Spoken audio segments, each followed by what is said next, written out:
Alright. Oh shit, that's right. He said the thing was ASD. Okay, so should be good to go. Putting a blocker up just for some anti-stream sniping. Sorry, just got in here. Players said they were ready, so I wanted to make sure I was in the lobby and they didn't leave me behind.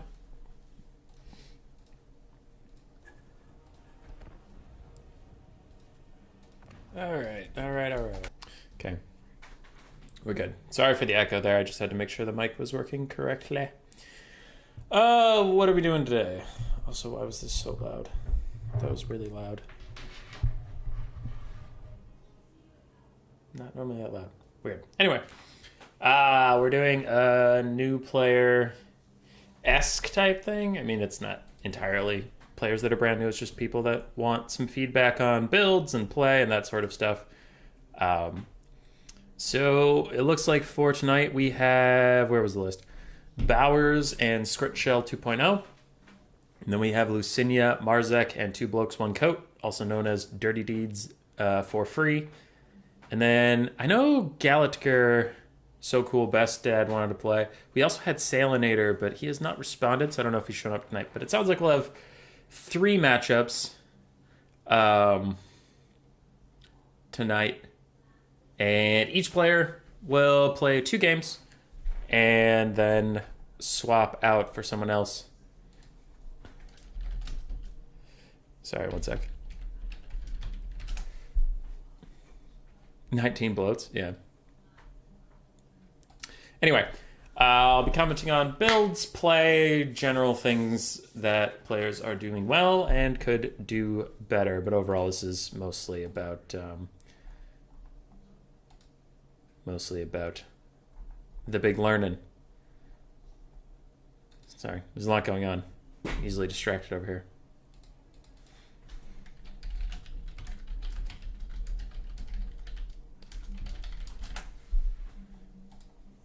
Okay. And we're off. So now Bowers is really new to our scene. They recently signed up for their first tournament. Okay,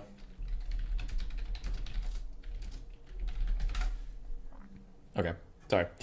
So I know that they've played 2 tournaments. I don't think they've played too much else, and this is literally my first experience with Scriptshell 2.0, so I don't know what to expect.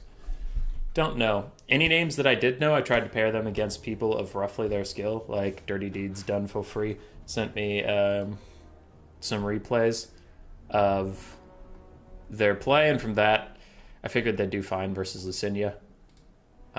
Lucinia's probably the best player we have tonight, but Dirty Deeds ain't no slouch. You need to find your new food? They might have fallen asleep, we'll see.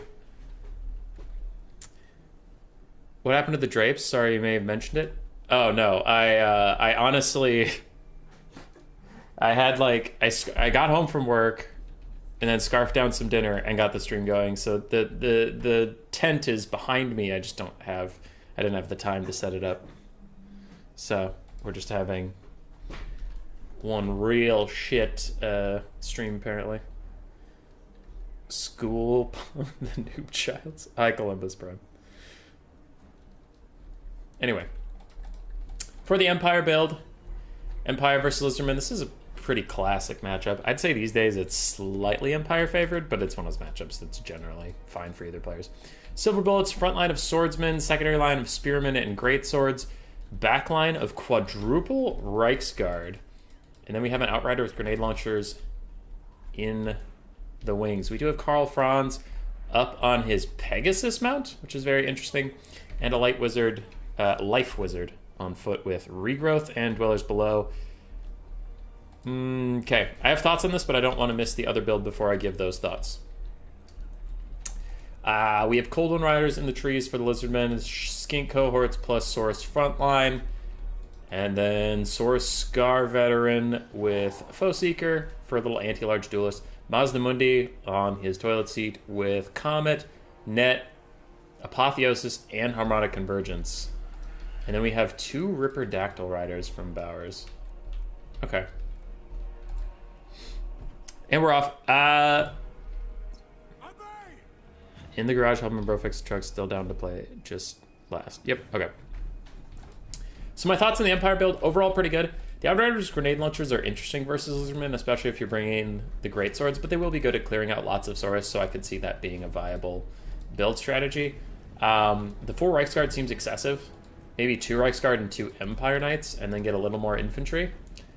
Franz on a Pegasus. I'm not sold on it.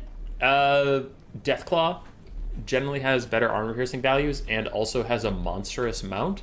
So it's better mass to push through things, better attack animations and stuff. And Pegasus are notoriously bad at actually completing attack animations. So while this mount is faster, I generally think you want him on Deathclaw for the extra tankiness, the extra maneuverability, and the better fighting prowess. So that'd be my note on that. For the Jade Wizard, I want to say Dweller's Blow and Regrowth is not typically taken as a combo for a reason, but one smart thing that Scriptshell did do is he cut the Lore of Life passive, because if you have 2 extremely expensive spells like this, you're not going to get use out of the passive. So, good job cutting the passive. I still don't think these spells paired together are particularly effective, but I can understand that you want to heal Franz. Aside from that, the Great Swords are a great addition. They generally trade fine against Saurus, especially after the buffs, and that's all going to be good. Lizardman build we'll get to in a second. Since the fighting has already started, Colden Riders are going to trade with Reichsguard pretty effectively. 2 for 1 is fine, generally. Maybe you want to get one to flank, but that is harder to do with slower cavalry. Meanwhile, Saurus Spears holding the front line. Reichsguard are going to charge in them, but they are spear units, so maybe they'll be okay. And a Comet of Cassandora is coming in from Mazdamundi pretty early. I'll comment on the Lizardman build towards the end of the battle, because the battle's already in very thick. Very nice Comet shot fucking deletes the Greatsword entirely. Oh my god. That was awesome. It also kind of fucked up the Saurus Spears, but who gives a shit? So, the Reichsguard have now gotten onto Mazdamundi. He does not have any support left in the backfield for himself, but he is just going to throw down his big old blue shield of being fine. He also has Ruination of Cities and Banishment to protect himself if need be. This is an ambitious cast, though. And it did the thing where it hit all 3 in the same direction anyway, but that had a high risk of hitting his own skinks. That was unfortunately not the best cast. Meanwhile, Ripperdactyls and Saurus Spears are tearing apart Spearmen on the far sides. I don't have a balance of power. Is anybody else just noticing this? Why don't I have a balance of power? What the fuck? Where did it go? Anyway, Franz is diving in onto Mazdamundi. This is fine. Silver Bullets, it looks like they got caught up in the melee a little bit early, and Outriders grenade launchers are moving up, and they're currently shooting at skinks, which they probably should focus on these Saurus to free up the Reichsguard and the Swordsman, but overall, it seems like they've been having a pretty good day so far. Mazdamundi has no way out of this from Franz unless he has the Winds of Magic available to net him and walk away, but Franz, with all of his buffs popped, is at 131 speed, and he had a rather impressive melee attack as well. But it looks like net is cast onto Franz and Mazdamundi is going to walk away, so good for him. Damage values are extremely even, and the Colden Riders on the far side are beating the Reichsguard slowly but surely because they have the one thing Reichsguard don't, armor piercing, and that will eventually win them that fight. But what is left for the Lizardmen? It's going to be largely on these Ripperdactyl Riders, who do have great armor piercing, but they're going to have to do something to save Mazdamundi from Franz. That, or the Saurus Scar Veteran is going to have to act as a bodyguard. But it looks like right now the Saurus Scar Veteran is getting a very, very good pick on the Outriders grenade launchers, and they do need to pull away soon. Where is the balance of power? It's actually upsetting me, because I'm so used to looking up at that thing for like a quick reference on how the battle is going. Reichsguard, good cycle charging in here from Skrit. I'm liking that a lot. His cav management has overall been pretty good. I haven't seen a lot of them sleeping at the wheel. I've seen most of them stay pretty active, so that has been good. His Silver Bullets at the start of the game were a little too close to the front line, and we can see that in the damage they took, probably from Skinks counterfiring at them. But his Franz management, cav management have been really good overall, so I like that a lot. Now, Franz is fighting Ripperdactyls, and while he's doing okay, still taking a good amount of damage, and at this point, that's all the Lizardmen need. They just need to kill Franz, because all the other asset pieces in the game are knocked out of commission. Nothing here is really a threat except for Franz. Like, yay, a full health Jade Wizard, but even Mazdamundi could beat that asshole. They might have the option that turns it off. Is there an option that turns it off? Is it like battle realism mode or some shit? I actually have no idea. Yeah, I am using the damage. That's extremely even. Looks like a big regrowth. Is it overcasted? Nope. Regular regrowth coming in for Franz, but the Ripperdactyls are tearing the new one. Now, the other Ripperdactyls are not feeling so hot, so that'll be pretty good for Franz. Sora Scar Veteran really is the only thing left that can challenge him. It looks like Franz is going to dive in onto him, getting the charge, and now surrounded by Ripperdactyls. This is only a good play if he has all of his buffs ready to pop. Doesn't look like he does. That was a little overeager, attacking the only anti-large duelist while still dealing with the Ripperdactyls. Another Ruination of Cities cast onto the Jade Wizard. That is a mistake. It doesn't do, like, literally any damage onto a single entity. Probably should have saved that for one of these targets. Now, Franz is getting sniped out. Sora Scar Veteran taking a lot of damage in the trade, but is eventually going to take Franz down. The remnants of the Empire are gathering for a bit of a second wind. If the Ruination of Cities was used over on these Silver Bullets, that probably would have been a bit more effective. Without their leader, I wonder if the Sora Scar Veteran Ripperdactyls can cycle route everything off. It's getting a little scary. We do have a rather healthy Sora's Spear, but these Outriders grenade launchers can make pretty short work of them, even as tattered as they are. Grenades are a hell of a drug. What is that? A net thrown out onto Fleeing Swordsman. Unfortunately, not usually worth the Winds of Magic to net a fleeing unit unless it's like the enemy lord or something. Could have been used to net these Outriders. That would have been a slightly better play, or to net Franz and get the Ripperdactyls after him, but netting a chaff unit that's already routing is unfortunately a misplay. Yeah. While this pans out, my thoughts on Lizardman build. I think Mazdamundi has too many spells. He brought 4 spells, which is a lot to demand out of your Winds of Magic. Probably cut Harmonic Convergence and just keep the heal, the net, and Comet if you're really that worried about Greatswords. I mean, we saw the Comet do great, so it's really hard to talk shit about it, but 3 spells is generally the most I'd bring on any caster. The Ripperdactyls, while I doubted them in the build, they are doing well, and they're being microed well, so I mean, good on you for that. The Cold One Riders clearly did well.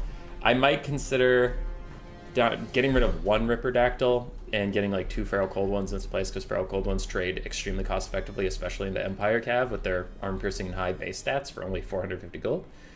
Sora's frontline is generally fine in this matchup. The Skink Cohorts with Javelins are an excellent picks. Overall, the build was really good. Again, I would just maybe cut 1 Ripperdactyl and use that money to get a little more ground presence. Coldland Riders coming back from the depths, fighting alongside Skink Cohorts to try and get rid of the Reichsguard as Mazdamundi is just trying to get out of some swordsman, but Franz diving on top of him. I assume with his buffs off cooldown now, they have to be. It's been so long. He should make short work of the big fat toad. Meanwhile, Sora Scar Veteran was working down the Jade Wizard with some Ripperdactyl help, but it looks like the Ripperdactyls are going to go try and defend Mazdamundi, who is just about to rout, and there he goes. One of the Ripperdactyls probably should have been peeled off to deal with the Silver Bullets at this point. They've been able to just shoot for way too long after coming back. Now, they do have stocks, so when they were coming back, that's more understandable, but they've been shooting for a while. The Ripperdactyls do have to be used to chase down some of these things. Overall, I think the Lizardman player played quite well, got into a really good position, nearly had it. They just had an issue of chasing down routing units and not allowing them to rally, or if they do rally, routing them again. But it felt a little bit like, if something routes, it's dead to me, and it'll never come back, which unfortunately isn't true. I liked their build. Maybe cut 1 Ripperdactyl for a little more Feral Cold Ones, which could also help in chasing down stuff. So, also like 1 less spell on Mazdamundi. Looks like the Empire has it at this point, but it was a very close game. For the Empire player, I already mentioned, a little too loose with their infantry, especially the Silver Bullets. And I had complaints about Franz being out of Pegasus and maybe too much raw Reichsguard energy, but overall the play was good. Play was good in the game. Yeah. Outriders grenade launchers did well. Reichsguard didn't quite pay for themselves, which is why usually you suggest more Empire Knights than Reichsguard, is because they're cheaper and do the same thing. Reichsguard are really good at just holding their position. Oh, and also Lizardman player, Ruination of Cities is a infantry blob killing spell, and it kept getting used to try to like snipe out something. Franz did fine. Jade Wizard did fine. Mazda overall did well. Sora Scar Veteran really impressed. The Ripperdactyls really impressed. They were quite nice. Yeah, they got a lot of damage out onto Franz though, so I think they might be slightly inflated in their value. And again, the problem is that the Empire You beat the Empire once, but you didn't beat them the second and the third time. There was nothing to chase them down to make sure you didn't have to fight them again.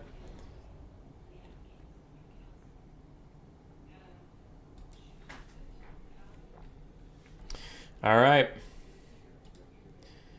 So that was game one. Hopefully there was some valuable feedback there. Hopefully. Looks like Scrit is switching to Lizardman. I don't know what Bowers is going to do just yet.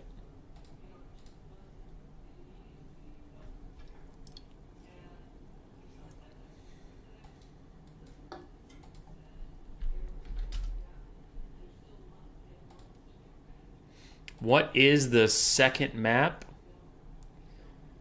Southern Chaos Wastes.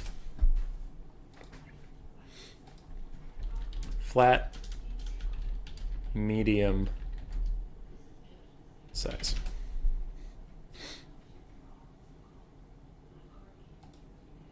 Scriptshell saying he thought the flyers were the pterodons with the dart and stuff. Okay. I did not look at chat that whole time. I was very busy. Do you only do land battles or are you going to see some domination? I normally only stick to land battles, my friend. I am sorry if that is a bad thing for you. Looks like we have Wood Elves Lizardmen. Classic matchup. Franz's speed. Can I fight you instead with a few tips? Then you would fight Galat. Galat?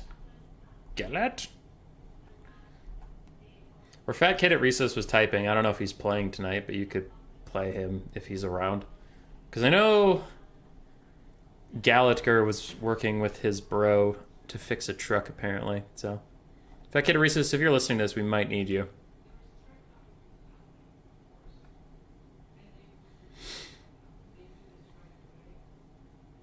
Hey, Manuel, how you doing? Mazda's healing, right? Raptors without healing feels wrong. He has Apotheosis. He didn't use it.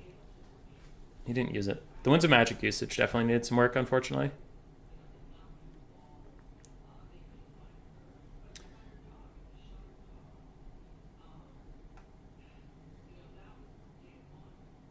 Tell them to look at cam so you can get the power bar back. Yeah, they said they accidentally enabled battle realism mode, so they fixed it. Hello, man. How are you? I am good. You'll have to give me some time. All right. That's fine.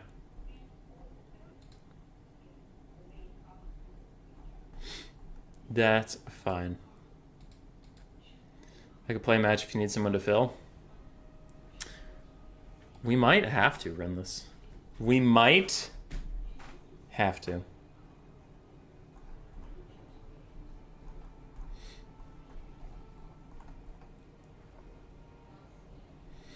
It'd be after this game.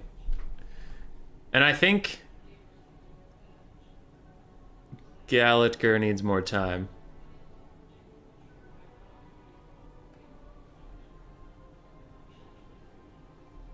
So yeah, might have to sub in Dr. Rinless.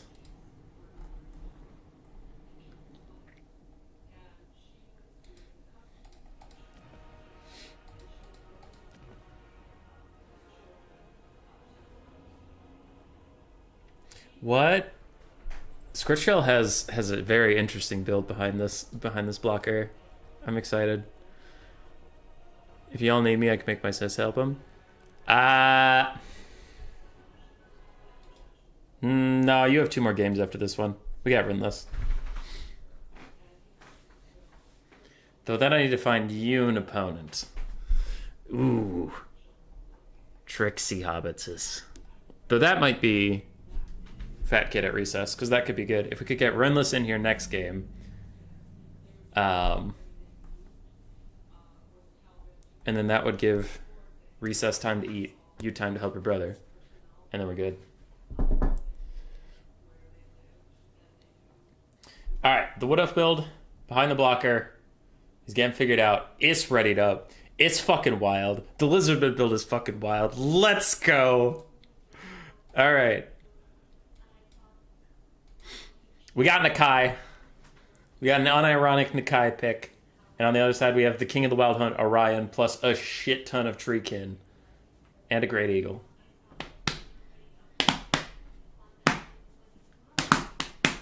So, the Lizardman build has the right idea. Versus Wood Elves especially, but all elves generally. Now with the High Elf buffs and the Dark Elf buffs over the years, it's a little less true. But generally, elves have issues dealing with bodies. Just mass bodies, throw as much weight as against them as you can. And this is a pretty good counter Wood Elf build from the Lizardmen. We do have Saurus Warriors. They're meaty, 10,000 HP, 60 armor, bronze shields, all that stuff. And they're good combatants, so they'll just walk at the Wood Elves, kill Dryads, waste their ammunition, etc. Skin cohorts of Javelins manning the front line. Wood Elves are generally not armored, so the missiles will do a lot of damage, and they are also bronze shielded. So, good start there. You have Cold One Riders, which are also shielded. The armor piercing is going to be a little bit wasted, so I would prefer to see 2 Feral Cold Ones and 2 Cold One Spear Riders instead of 4 raw Cold Ones. Because you're paying a lot for the armor piercing against Wood Elf Cav, like, Wild Riders or Great Stag Knights that aren't going to have a ton. But they'll do okay. I have a Heaven's Caster with Combo de Castador and Harmonic Convergence. Those are fine spells for this matchup. Maybe would go with Uranus Thunderbolt, because it's a little quicker of a cast than Comet, or just Lore of Beasts with like Flock of Doom and Curse of Honor here or something, but it's fine. The Skinks, Lizards generally don't have a lot of good Winds of Magic in the hero option here. Nakai is pretty sus. I will say that's a sus pick. I don't really have a defense for that one. Probably would pick a different Lord. Either Mazdamuni on Zlak for a better Winds of Magic choice and a big SEM, or like Tic-Tac-Toe to be flying and mobile, or Red Crystal Skink Chief to be cheap and hard to snipe. Nakai is not cheap and not hard to snipe, so he's not ideal for this matchup. And we have a Skink Chief, basic poison missile poking. I've been really underwhelmed with them in Game 3, but in Game 2 they used to be pretty viable. Alright. Yeah, I think I mentioned some build improvements I would maybe do. Different Lord, and then the Cav selection isn't my favorite. But overall, it's actually pretty solid. On the other side, we have triple Treekin, double Eternal Guard with Shields, 4 Glade Guard with Hagbane Tips, 1 Great Stag Knight, a Spellsinger of Life with Flesh to Stone, Regrowth, and Dwellers Below. We have Orion with his full kit, 1 Great Eagle, and I did mention the Great Stag Knights. Again, this is a lot of expensive spells. Flesh to Stone is fine. I would cut Regrowth and go with Earthblood instead, and then keep the Dwellers Below, because you don't have a single target you really care about healing that much that you couldn't just spam Earthbloods on. The Great Eagle is a fine pick. I've seen some actual pretty clutch Great Eagles recently. It should be hunting down the Skink Priest and sniping at the caster. Orion needs to get involved. Archers are doing good. But I am noticing with only 1 Great Stag Knight, which is currently getting completely destroyed by an excellent rear charge from the Cold Wind Riders and its Fighting Saurus Spears, but without any Cav presence on the map, the 4 archers are going to be undefended. Generally in army compositions, if you have ranged units you want to defend, you want the ratio to be about 3-to-1. Now, that rule can be broken, but that's generally safe if you're newer, is like if you have 12 archers, you need 12... if you have 4 archers, you need 12 melee units to defend them, roughly. But without any presence on the sides, Bowers is going to have troubles, and you can see the Cold One are just coming in to feast, and this is going to be a huge problem. Those men are fighting the front line, but the Firebark Elders and other Treekin are meant to hold, not really meant to kill, so they're relying on these archers to do a lot of the killing, and they just can't protect them without any mobility element, unfortunately. Orion's currently chucking some spears into the Cold One Riders, but it's not going to be enough to save him. The Wood Elf front line is holding. They're holding, and they're saying, "Now archers, fire!" And no archers are coming to save them. For Gondor was lost this day. So. What is that? Is that the Horn of the Wild Hunt? That is the Horn of the Wild Hunt. Nice. Anyway. Great Eagle looks like it was trying to chase after the Skink Chief, then it lost its attack orders, and now he's just getting shot in the butt. Front line, the Lizardmen are completely stalled out, but the back line went so well for them. I do think they are going to clutch out this game as the balance of power shifts a little bit against our Wood Elf friends, but you can see in the damage value that they really are having a tough time. Now, Orion is going beast mode on some Cold Wind Riders. I just don't think it's going to be enough. You might be wrong in the skirmish mode. Yeah, they might. They might, but all archers have been dealt with. And the Treekin are slowly losing their battle against the Lizards. I do want to see Nakai versus Orion. I just think the world deserves that. And we might get it, as Orion is huffing and puffing his way forward. Oh shit. Is it here? Is it here? Boop! Hell yeah. Nakai getting dunked on by fucking Orion. Man, Orion is just demolishing this guy. A quick harmonic convergence popped on him, giving him 84-64 stats. Orion doesn't give a shit. 75-40 says bring it. That's pretty great. As for gameplay, overall, I think Bowers played fine. He made one mistake with the Great Stag Knights, where he piled them into spears, and then they got left in combat for a little bit too long, right? But aside from that, it was mostly just like a build issue. Like there was literally nothing he could do when the Cold Wind Riders came around looking for blood. So, yeah. Sacrificing the cab advantage is pretty brutal. Now this comes with Wood Elves a lot. Like, Firebark Elders and other Treekin are neat and fun units, but they're expensive. Orion's fun, he's expensive, and Great Stag Knights are expensive. And you can just get overwhelmed by the lizards. So, I think that was a bit of a build diff there. Oh, the Eagle exists. The Eagle fucked up that Skink Chief! Let's go, Eagle! Let's go, Eagle! You fuck up that Skink Chief! You get it! You get it, dude! Another Horn of the Wild Hunt is popped, but army losses is gonna hit the Eagle now. Orion doesn't give a shit about army losses. He'll keep fighting to the end because he's unbreakable. He even manages to get the dogs of Orion to just murder some Saurus, but he wants to take out Nakai before he goes, and I agree. And I agree. As for Lisbon player, the build was fine. I had some comments on that. Other than that, the play was really good. No real complaints on the build, though. I will say, okay, wait, one thing.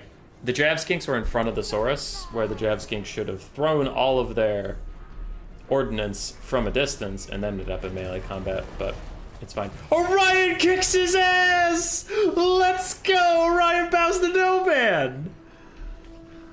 Oh, that's great. Fucking get it, Orion.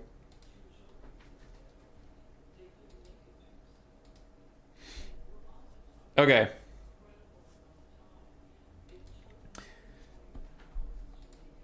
So, Two Blokes is back.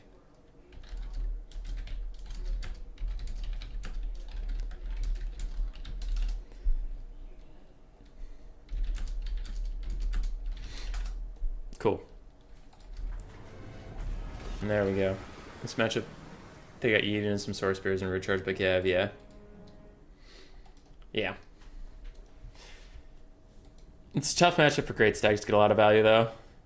The RR Great Stags are a little different, but these Great Stags, like, the armor piercing isn't the most useful thing versus lizards, and there's a lot of cheap small arms fire that can just take them down. So the Saurus did fine, working through the Treekin and such. Skink Chief got sniped out, but he only costs 400 on foot, so he's a pretty low investment. Nakai also did not do that well, unfortunately, but the Cold Wind Riders paid for themselves with gusto. And Bowers says, Orion won the one-on-one, I'm happy. Goddamn right he did. Orion did fine. Great Stag struggled. Spellcaster of Life didn't really notice too much. Great Eagle didn't notice too much. And we all saw the Glade Guard get run down. GG, well played. Yeah. Parting thoughts for Bowers would be Cav micro, whether it's chasing down units in game 1 with the Empire, or in game 2 not bringing Cav so you couldn't defend your backline getting run down. So work on the Cav stuff. And then spellcasters, just knowing what spells do and where they're supposed to be cast is pretty important. Other than that, things were fine. Like, your infantry engagements were fine. I mean, the Empire game, you were winning until everything was allowed to come back, until Mazda Mundi got left alone, like, all those things, right? But, like, you know, game 1 was plenty winnable. Game 2, I think it was a bit of difference. As for I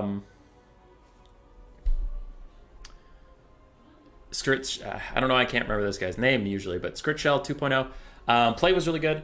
The builds were kind of sus, in my opinion. If you're just having a laugh and taking Nakai because you want to take Nakai, then fucking take Nakai. But if you're looking for my opinion on like how to make your build more optimal, I don't think Nakai and a Heaven's Caster is the way to do it against Wood Elves. I think a Beast Caster is better in almost every way. I don't think either Skink Lords are super optimal against Wood Elves, which is why you usually end up with a Salon Lord. Usually a Salon Lord with some kind of healing, whether that's Mazdamundi with Apotheosis or a Life Salon with Earthblood and Dwellers Below or something. Just something to mitigate getting Lord sniped, which, even though you won the game, you did get run into getting Lord sniped as Orion just beat Nakai's ass into the Shadow Realm, and there wasn't too much you could do about it, right? So I would say that. Same with Pegasus Franz. I just think Deathclaw is a lot better at everything Franz wants to do than a Pegasus. Or if you want to go cheap, then don't take Franz. So that, I think the builds could use a little bit of work. The micro, top-notch, on point. Not a lot of complaints there. Except for, obviously, knowing what you're fighting. Like you mentioned in the chat, the training list chat on my Discord, after the game, that you thought the Ripperdactyls were Pterodons. So then you opted Franz into that fight, and he got his ass kicked by some Ripperdactyls, and you had to heal him. Like, obviously, that was a mistake, but that's just knowing what units you're actually engaging. I'm ready to log in for your coaching, hubby. I think you might be too good, Stratus Gamus. Okay. We're loading in. So our second out of 3.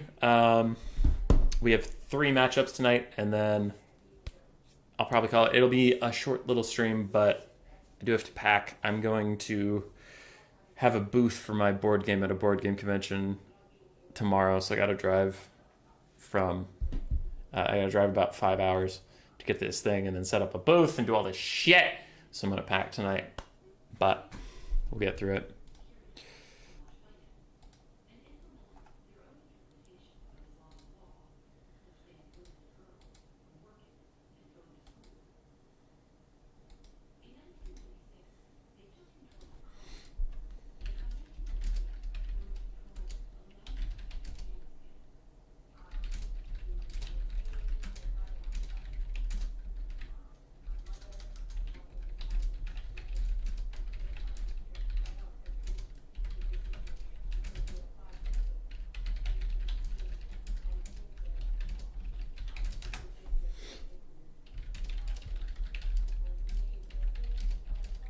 Sorry. Just answering some messages while these two figure out what they're doing.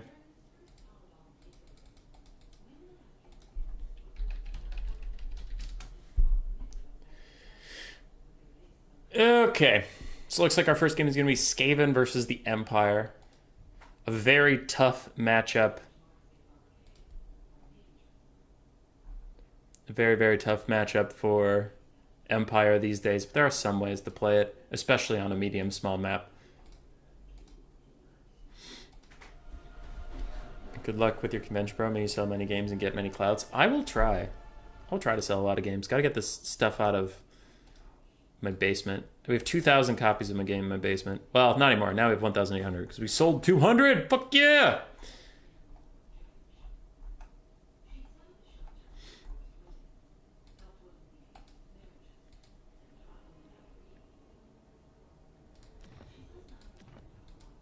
Yeah. Okay. I'm going to grab a new drink.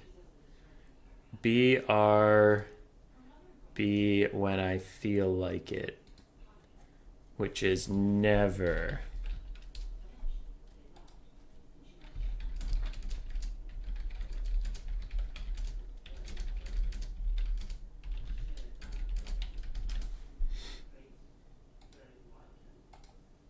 Okay. BRB, grab my drink.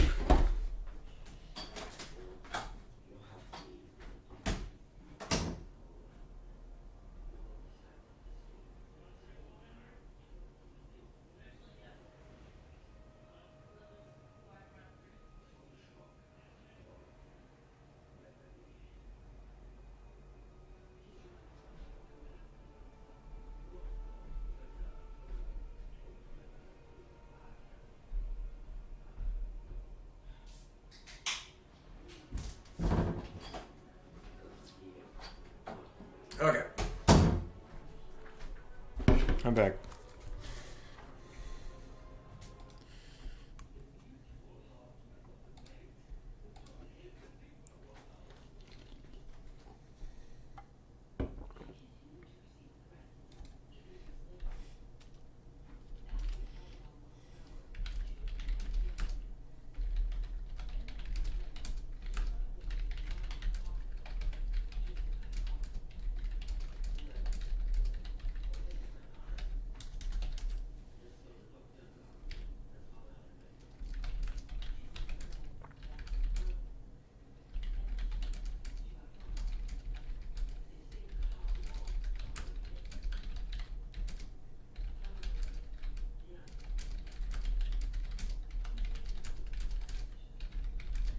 All right. I've answered some messages. I am back. I am paying attention.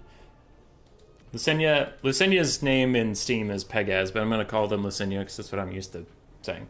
So, Lucinia's build is ready behind the screen. There are some interesting things about it I want to talk about. Not necessarily bad things.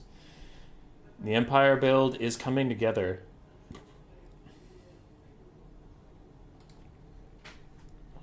So I've never played Skaven in multiplayer. All right. I have zero confidence in my ability to rally fleeing units. That is the hardest part of playing Skaven, Greenskins, and Beastmen. Hi, paying attention. I'm dad. God damn it, Gala. That's pretty funny. That's pretty gosh darn funny. Pegas, your build is wild. It's fucking insane.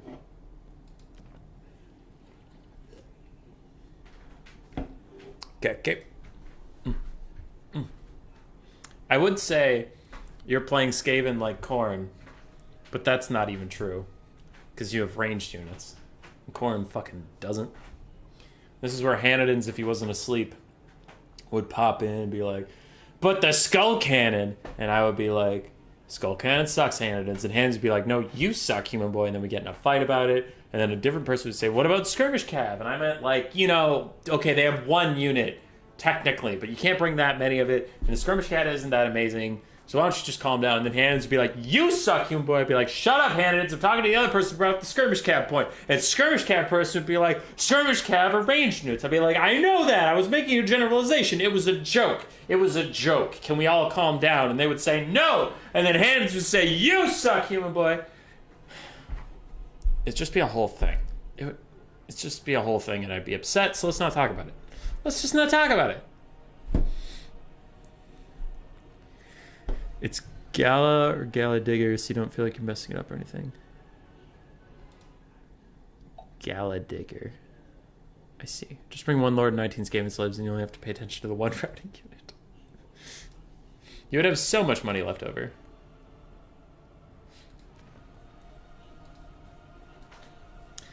Alright, Dirty Deed for free is ready. He's set up. Pegas is also ready. Cool.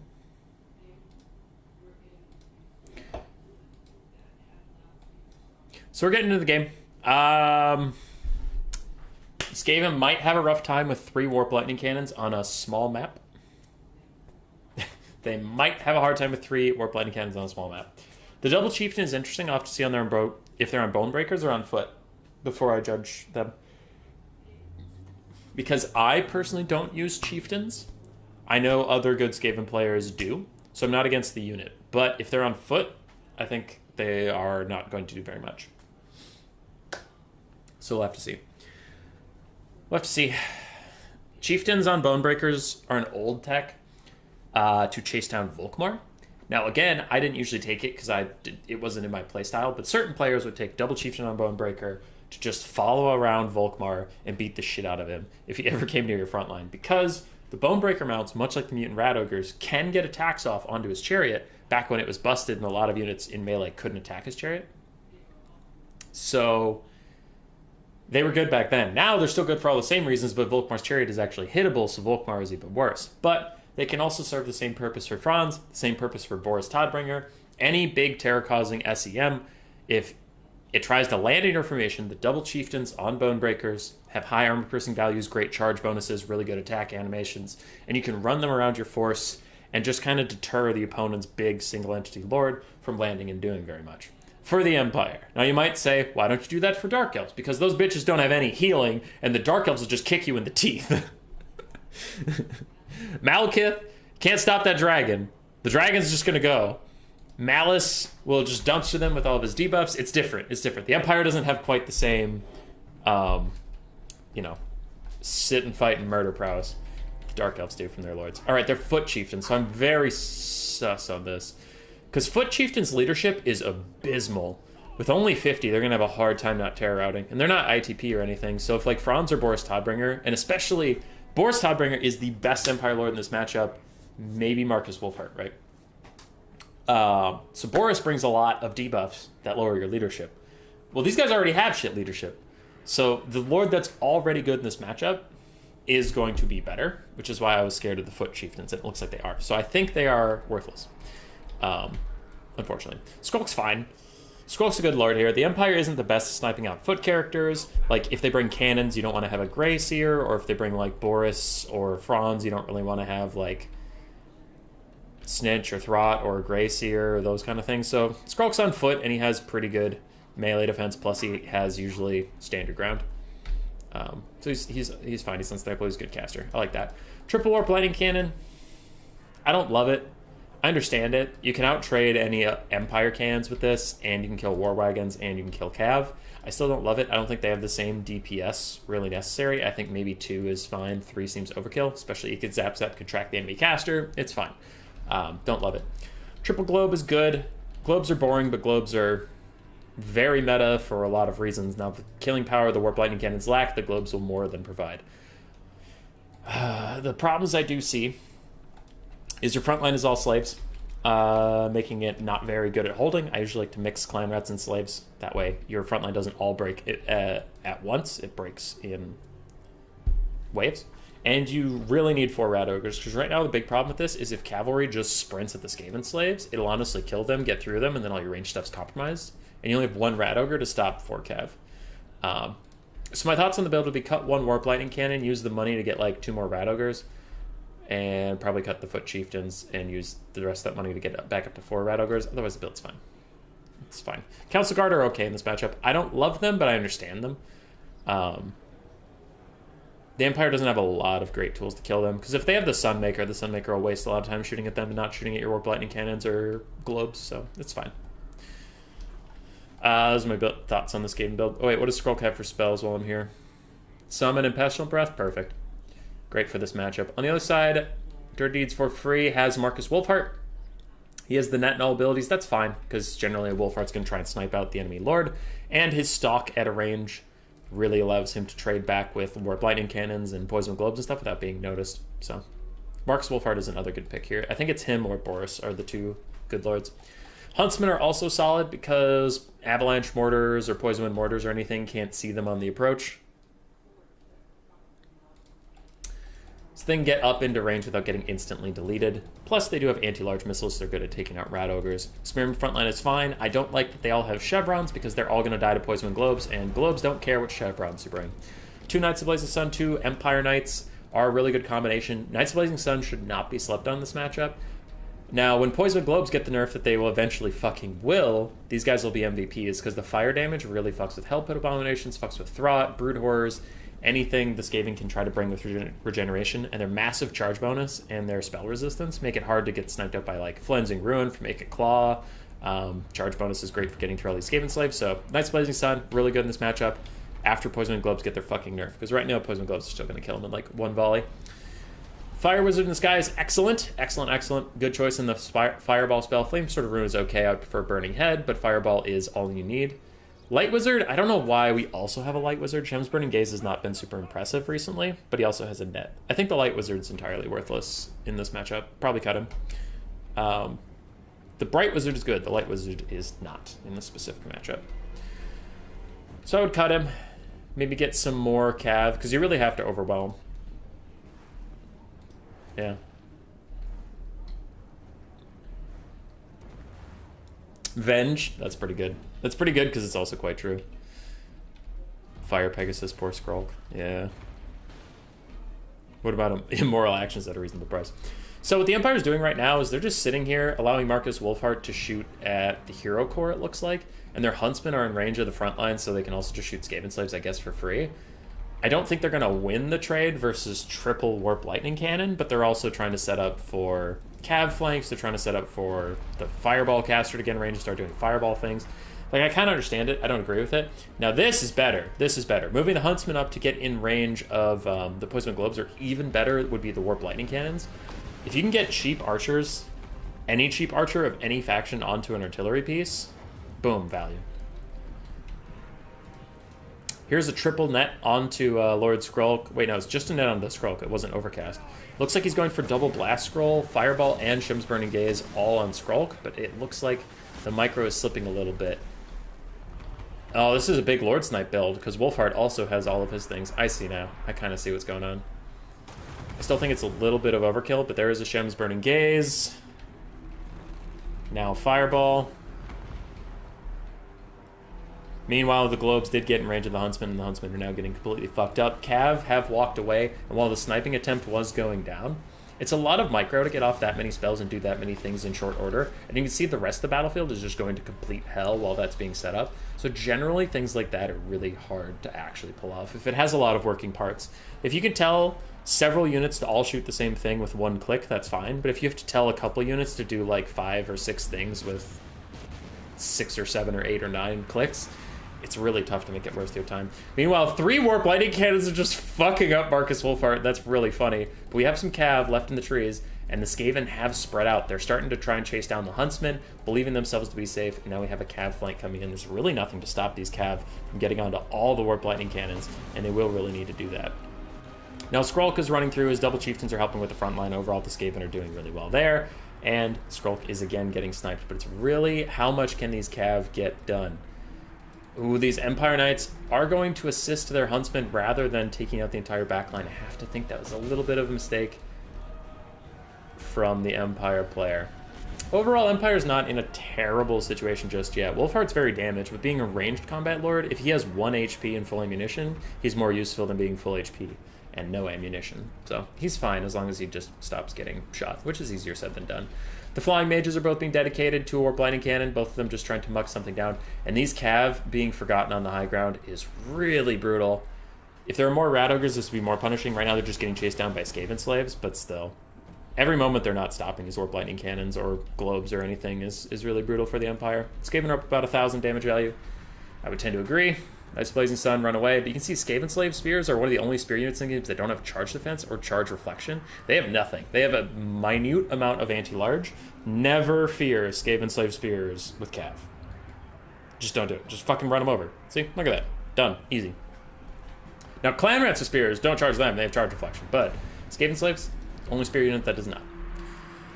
Knights of Blazing Sun and these Empire Knights trying to get involved, but the Knights of Blazing Sun are mostly dead from the Rat Ogres. Now the Rat Ogres are also fighting those Empire Knights, so it's being a really bad time for them. Warp Lightning Cannons still struggling to kill Marcus Wolfheart. 1, he is a foot character, but 2, Warp Lightning Cannons have in general been pretty underwhelming in Game 3 as far as sniping goes.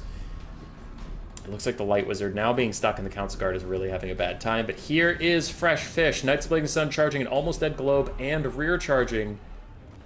Oh, okay. And rear charging some Warp Lightning Cannons, but Dirty Deeds Done for free will back out there. I like Dirty Deeds build. The Cav micro needed some work. I like the build. Cav got forgotten or didn't charge quickly enough. On the other side, the Skaven build, I think the build needed some work. I think the micro was fine except for abandoning the cannons largely.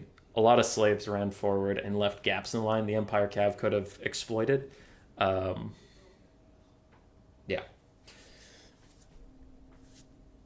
I think Skaven should have stayed a little tighter, but overall in the build, I think 3 Warp Lightning Cannons is just overkill.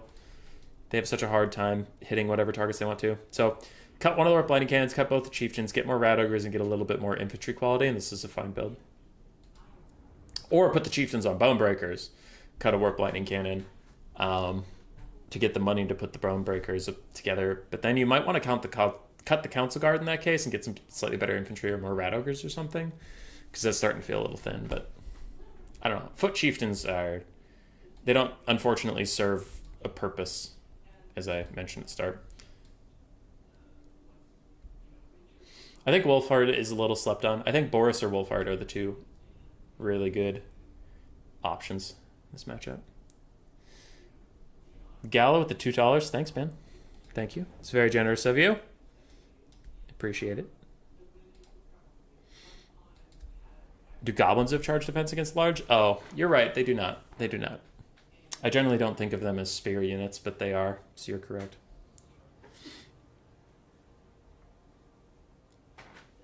I was thinking like men-at-arms with spears, spearmen-at-arms.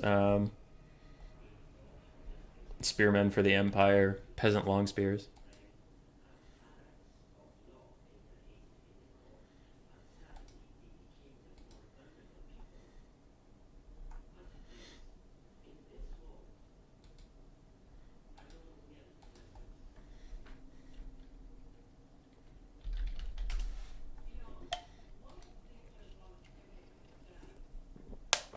Oh, Valley of Wealth plenty.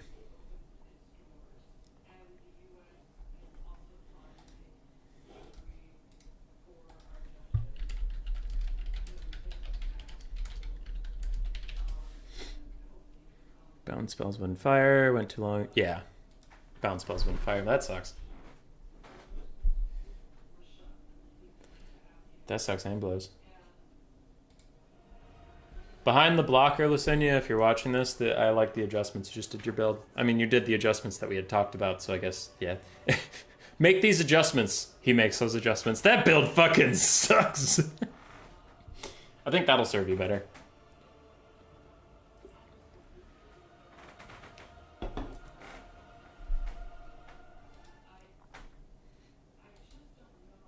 Because, yeah, let's see. Let's take a look here. God damn it. Just fuck off. So chieftains on Bonebreakers have 10 more leadership, and they have cause fear because they're on a Bonebreaker mount, which works twofold. Because if you're cause fear, you aren't affected by fear. So they have 10 more leadership, plus, like, I think it's 4, because anything that's going to rout you is probably going to have fear. Like Boris, he has fear and terror, right? So essentially you get your chieftains, if they're on Bonebreakers, to have 14 more leadership, which is pretty huge. And then Boris can't just dive on them, instant route them and get out. And even if... Sorry, one of the players asked me a question. And even if Boris dives in onto your foot chieftains, if he doesn't route them, let's say the foot character thing happens, he can't hit him, so he's just knocking him around. Well, he can just leave. He can just walk out. Like, whenever he doesn't feel like fighting 2 foot characters, he's going to go. He's just going to walk away, get back up in the sky. The difference is, if they're on Bonebreakers, he doesn't get that choice anymore. If he lands, oh, that's another thing, is he can also just not land near the chieftains. He can route your Skaven slaves, he can attack your Warp Lightning Cannons. If you ever come near him, he'll see you coming a mile away and he'll get out of there. But with the chieftains on a Bonebreakers, they're faster. So if he lands anywhere in your formation, they can sprint over and get him. If he lands on them, they have the better leadership we talked about. And when he doesn't instantly route them, he can't also just get out. Because if he has these 2 beefy Bonebreakers just standing on either side of him, wailing on him, he'll kind of get stuck in them like, you know, like you see with ogres, right? If you land a Flying Lord against any ogre army, that lord is never getting back in the sky. So rat ogres function the same way. It's just about mass. So having like 2 foot chieftains, it's just they don't get to make any decisions. So it's up to your opponent to make a mistake, to land in foot chieftains, sit there, get hit, and all the while don't deal damage to them. Otherwise they'll scare them off. So.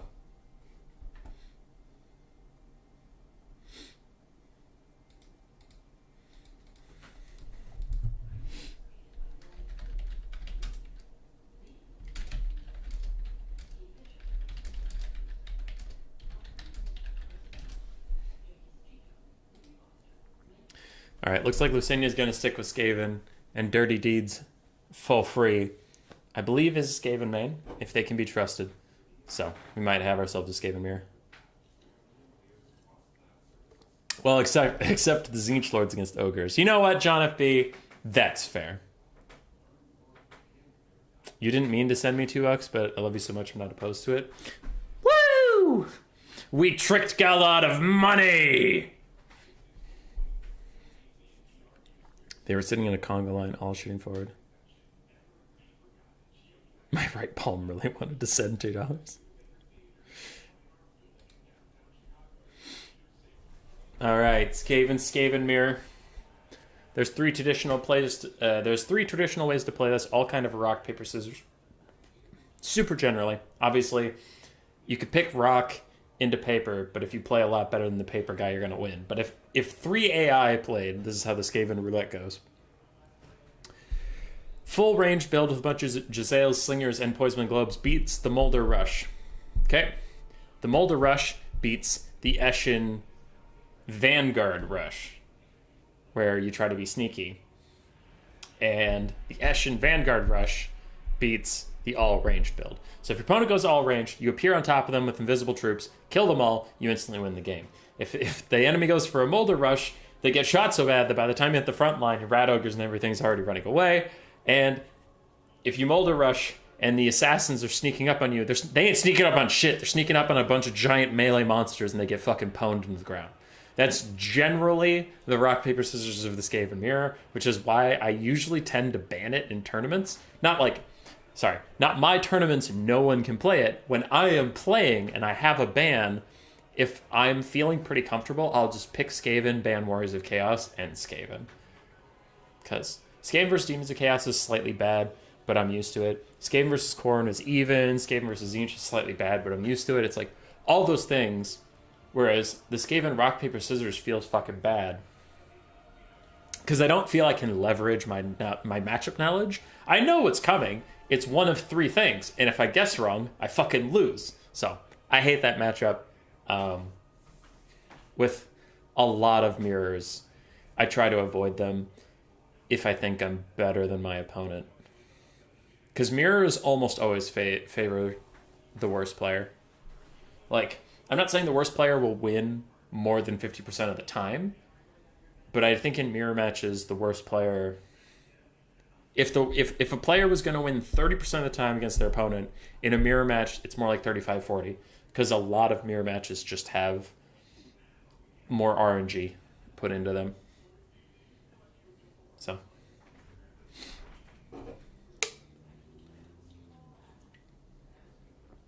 I'm always game for watching a more animated, bloody, magical version of Rock, Paper, Scissors. Sign me up. Let's go. Yeah. Because, like, one of the things that I find so interesting about Warhammer is the factions aren't balanced. Insert funny meme about vampire counts too strong here. Yeah. But even if all the factions were perfectly balanced, like, gameplay-wise, they still aren't going to be balanced, right? Ogres have really good, cheap monstrous infantry, and they have very limited chaff options. Like, all their stuff's expensive and big, right? Skaven have literally no cavalry. They have none. They have monstrous infantry. They have cheap infantry. They have great range tools. Like, they have the best range tools in the game, and then they literally lack a fundamental component of an army. They have no cavalry. Lizardmen, they have good infantry. Not great. They have great monsters. They have pretty shit archers. They have almost no artillery, and the artillery that they have sucks. Those are the things I find interesting about this game. We're like, oh man, Skaven versus High Elves, that kind of, well, that's a shit matchup, but you get my point. Like, okay, the High Elves can't leverage their expensive front line because it's all going to get Poison and Globe down, so they have to invest in cavalry and single entities, or they could try and catch the Skaven off guard and go for, like, a Vanguard infantry plus some bolt throwers type builder, like a shit ton of archers or something, that sort of thing. And Skaven can be like, well, let's try and catch the High Elves off guard, and people think our heavy infantry sucks, and it does, but if you don't bring any tools to deal with it, even bad heavy infantry is still good. So, I don't know, I think those things are interesting, and then a mirror match just takes away any differences between your factions because you're playing the same faction, then it's like, well, fuck it, this... build roulette, let's go. If I wanted to have the same army as my opponent, I'd go play fucking Shogun 2 multiplayer.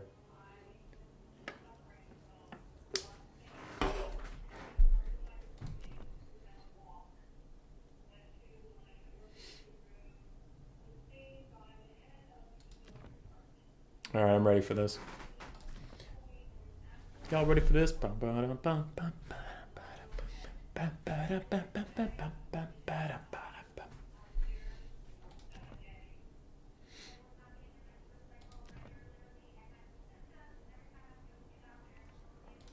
Looks like Lucinia's having some second, third, fourth, fifth thoughts.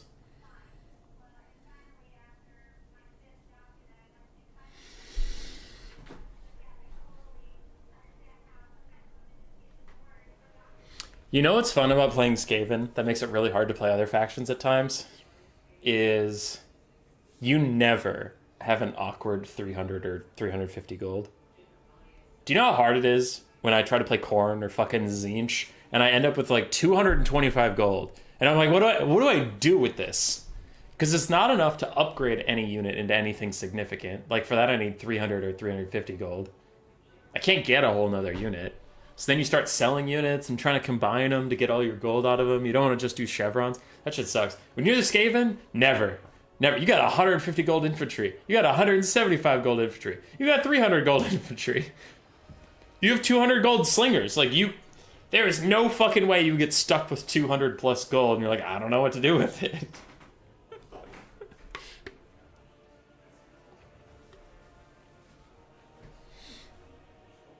Alright, sorry. Lucinia's still working on their build.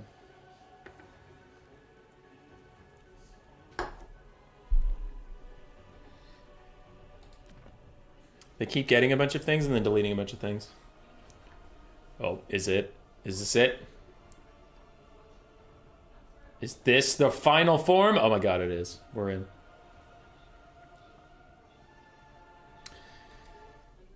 Alright. We have a Molder Rush versus the Shooty Shoot one.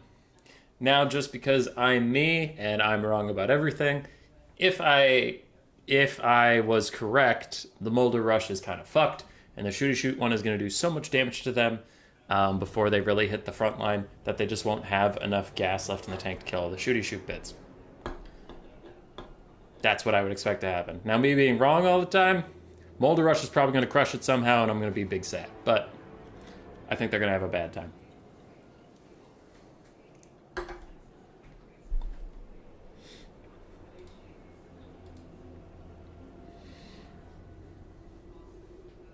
You forgot magic? Ooh, that's going to be rough.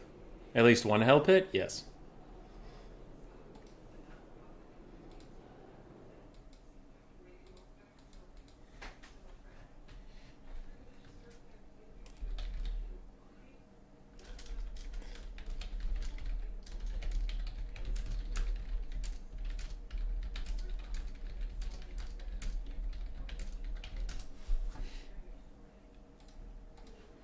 A bit too much of the corn spirit in this one.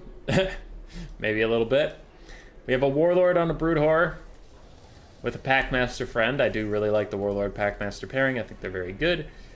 We have the Thing Helpit Abomination, 1 Clan Rats with shields, 4 Wolf Rats, 4 Rat Ogres, and then in the distance, so 6 total Wolf Rats with a Death Runner off in the distance. Now, for the Dirty Deeds done for free, we have 4 of his own Wolf Rats, 4 Night Runners, 4 Gutter Runner Slingers, a Storm Vermin Sword and Shield because Spice. We do have 1 Warplock Jezzail. We have a Warlock Engineer, Deathmaster Snitch, and an Assassin. So it's a bit of a mixed build between like Eshin and shooting, but they're all the shooting variants of Eshin. It's not like Death Runners or anything. But yeah, I think it's gonna be tough for Lucinia. We'll have to see what they do.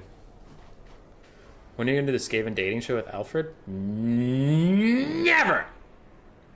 Never. Also, Cyrus has started watching Vinland Saga. It's good. It's good. The main character is starting to piss me off, but it's good. Like, he's not doing anything incorrect. Like, I understand his motivations. He's just annoying me. Like, I almost prefer every other character besides the main character, because the main character's just constantly fucking reeing. It's just pretty much whenever he's on the screen, if you just inserted a sound clip of like Ree and shook the screen, it's pretty much what his actual voice lines are.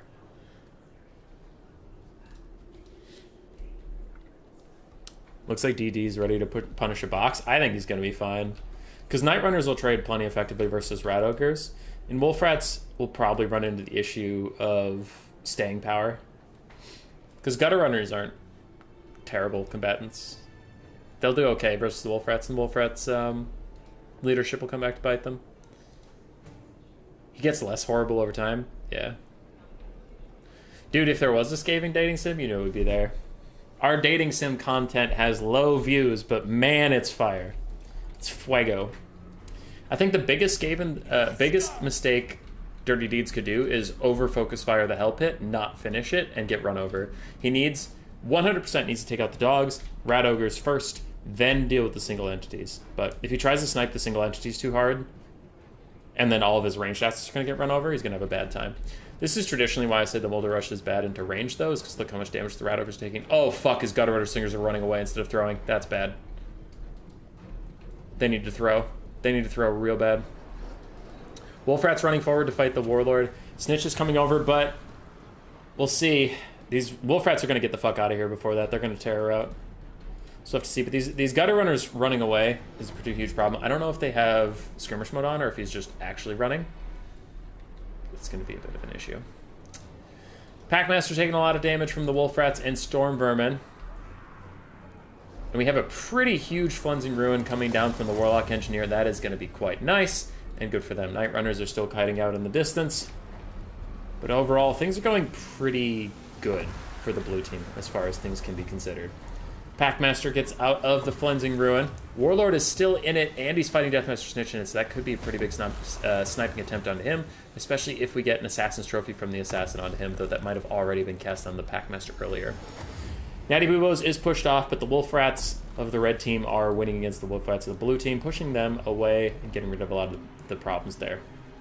Gutter Runners fight off the Wolf Rats while others are pushed away from the Rat Ogres, and a big rout on the side from the other Wolf Rats, because the ranged units are like just doing a bunch of leadership damage and getting them low, and that pushes them away.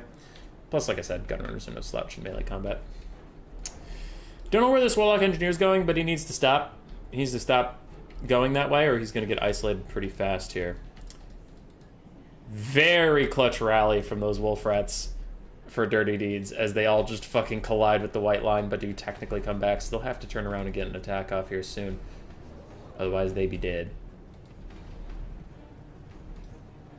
It looks like the Rat Ogres have orders onto them. There they go. They actually turn around, but they are going to rout immediately off the map, so rip and pepperonis. Warlord for the blue side does get routed off as Snitch tries to chase him down. I wonder if his net is back up, he'll be fine. But if he can't actually get the net off, then the Warlord should outpace him. Never mind, the Warlord for literally no reason takes a 90-degree turn. He is going to run his own ass off the map like a dummy. That puts blue in pretty dire straits. They're already relying heavily on low leadership units such as Wolf Rats to do a lot of the carrying for them, and without their leader, their leadership will plummet even more. The Warlock Engineer that we mentioned earlier we mentioned he should probably re-find his home. He did not, and he got caught up. Now he's getting beat to death. So red team lost their caster, blue team lost their Lord, and blue team never had a caster to lose. So there's that. Snitch and his assassin have secured a bit of a back core, but you can see if anybody even looks at a full health Wolf Rat, it's about to rout. Gutter Runners are back. They're starting to fire into Death Runners along with some Night Runners. And overall, things are going okay there. Yeah, too much running at the start, unfortunately.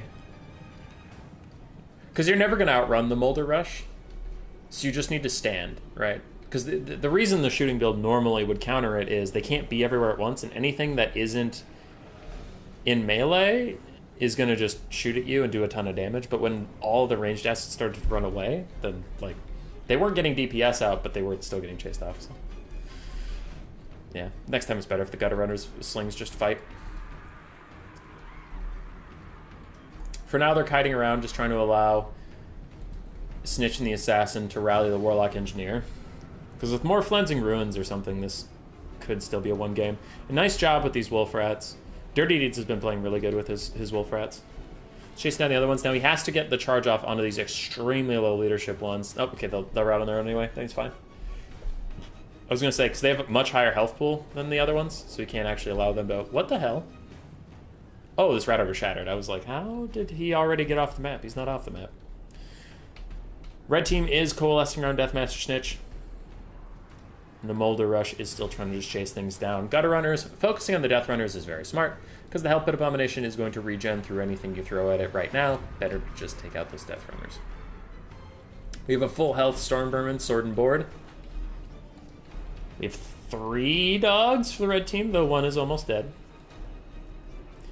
And this one is about to rout as soon as that Packmaster charges in. But, ooh, a very nice net stopping him on the outskirts, leaving these Rat Ogres abandoned with no healing, no leadership support, and no Terror Bomb nearby. The Packmaster will pull back. Good play from Lucinia there, realizing it was a lost situation. I'm not sure who's going to win at this point. I think the thing...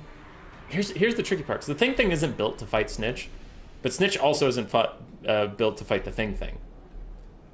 Though with his armor sundering of 50%, the Stormvermin Sword and Boards might actually do good damage to the thing when it only has 25 armor. So yeah. Leaf, his dad, and his sister are all better. His dad's friend. Leif Erikson's pretty sick in that show, yeah.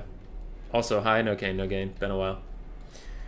Okay, we're in a little bit of a reset period, as blue is just focusing on running off red's units that are routing, and red is focusing on reconfiguring their forces. What they probably want to do is get some wolf rats to jump onto these clan rats while they're isolated, but it doesn't look like they're really in the position to do that.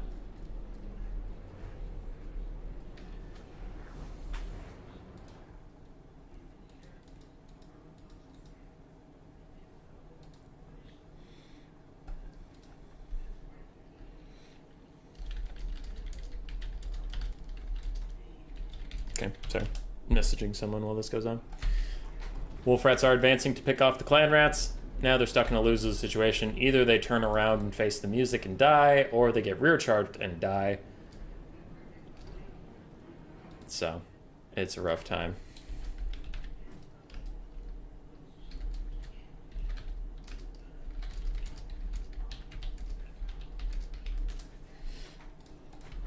Clan rats immediately rout, and the next combatants have been informed.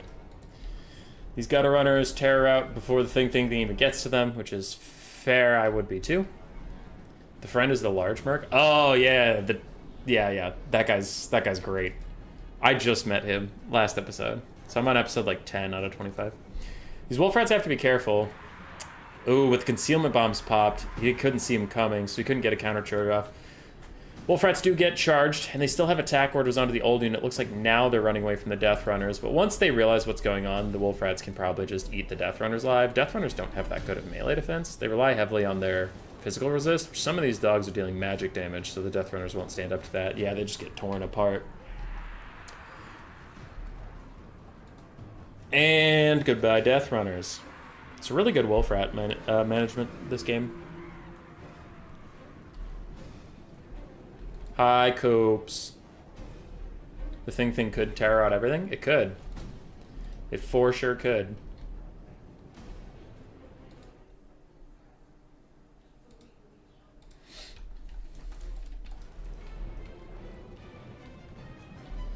Alright, Lucinia's Terror Squad.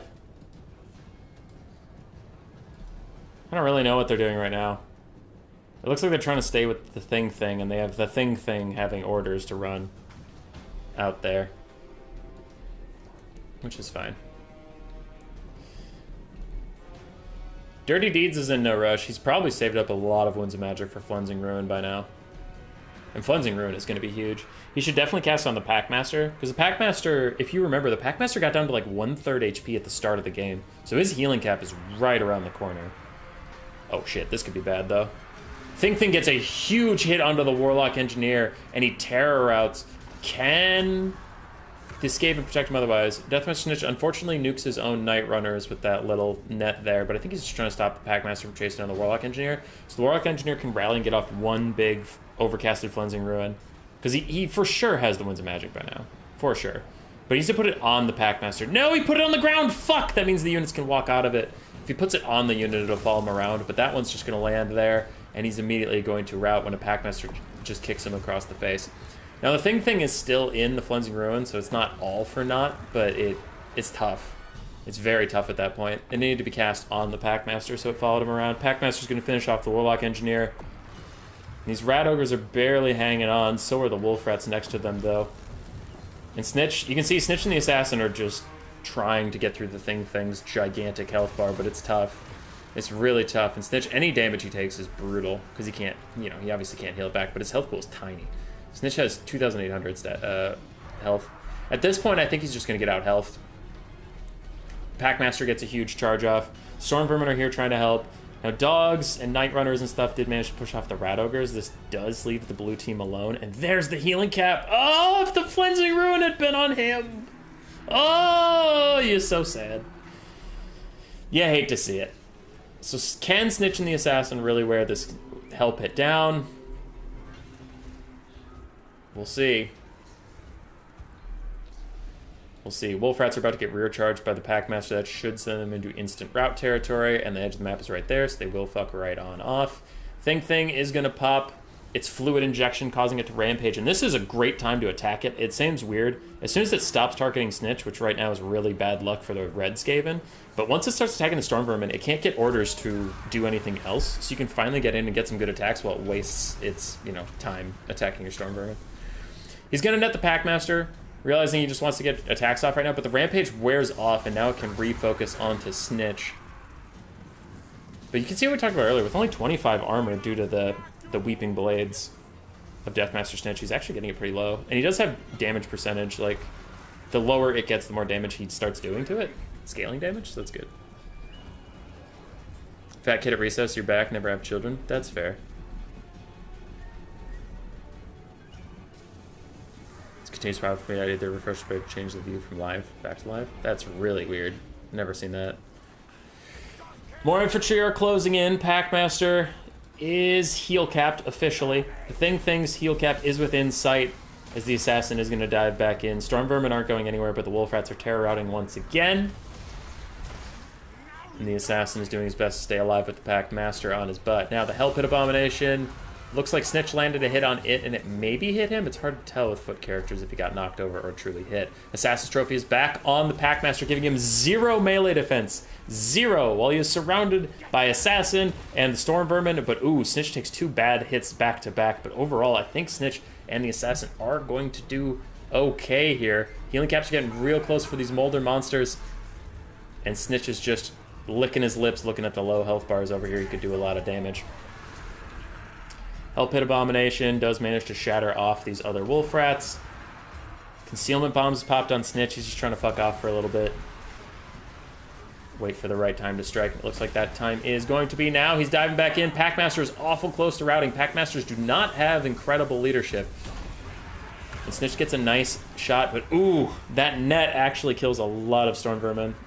Not a lot of people know the explosion does pretty significant damage to clumps of infantry stuff, but Assassin gets a huge hit onto the Packmaster. Its leadership goes negative, but it rallies. Its leadership is negative for an awful long time, but it does rally. Assassin's now in trouble. If you can get off one more Assassin's Trophy and Snitch can run in and finish the job, then maybe this thing can get routed off. But these Storm Vermin Sword and Board are just doing the work of the gods right now, and Snitch is coming in with the steel chair, lands a big hit on the back. Its leadership does falter, its leadership does fall, and the Packmaster fucks off. Snitch is still after it. He's still just trying to get another shot, but he has to be real careful. He is standing right next to the Thing. If the Thing turns at him, it does, but thankfully for him, he is knocked off his little tootsies, and he will survive another day.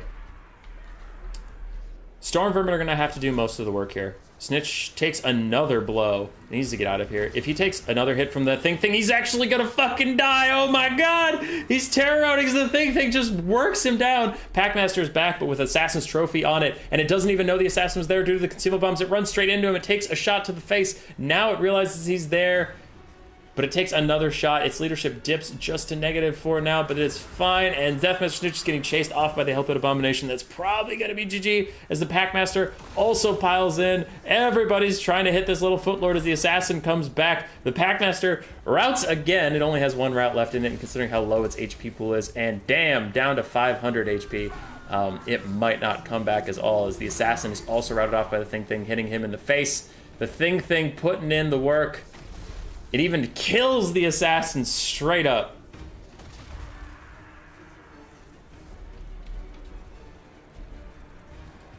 And now it's out hunting. It's trying to take down these Night Runners. It's also trying to get Snitch, but Snitch can probably outrun it at this point. Well, maybe not.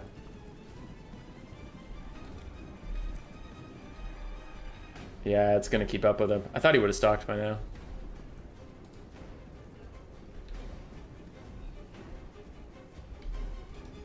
I love how the Storm Vermin have actually gotten almost as much value as the entire Thing, just because they've been slapping it and the Packmaster while they've been healing this whole time. Storm Vermin leadership? Oh yeah, Storm Vermin leadership's actually pretty good.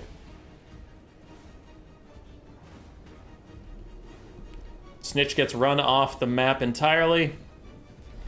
And without him, I do imagine we'll be hitting army losses. And there is army losses.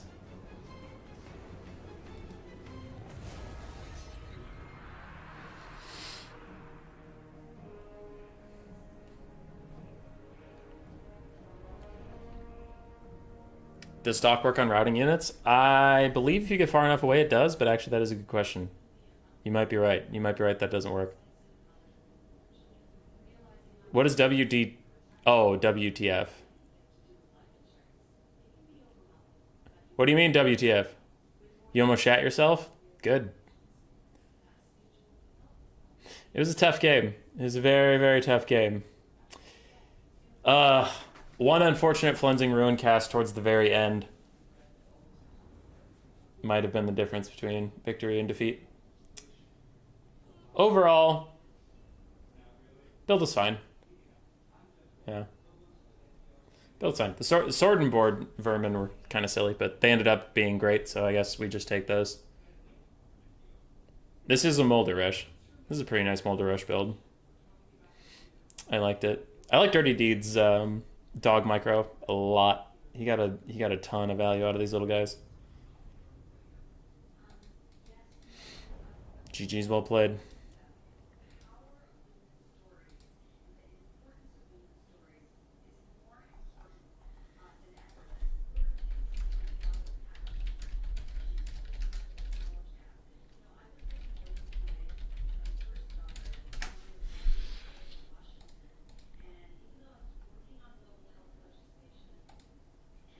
Okay. So, we are down to our last one for the night. Gala and Scriptshell 2.0, or Gala and Fat Kid at Recess, or somebody. Gala and somebody.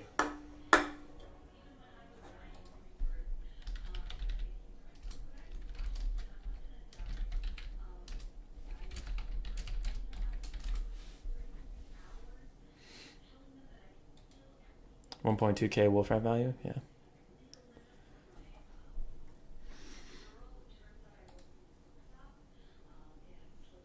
Okay. So we have these last two games left. And then I'm going to get going. Get ready for my trip. What the fuck?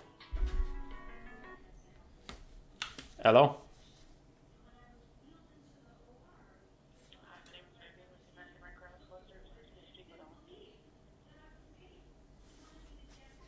Okay, I'm not going to answer that right now.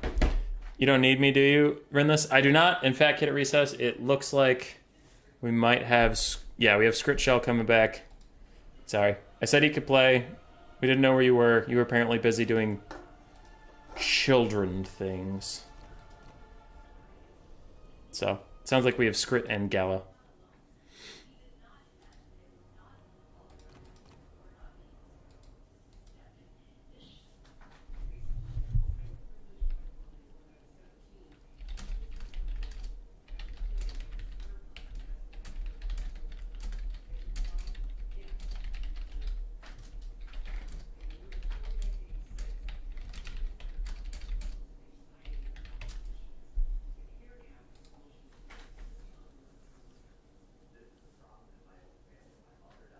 All right.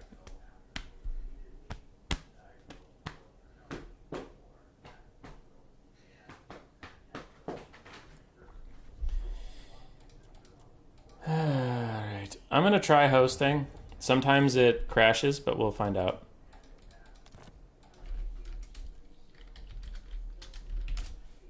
What are the rules for this game?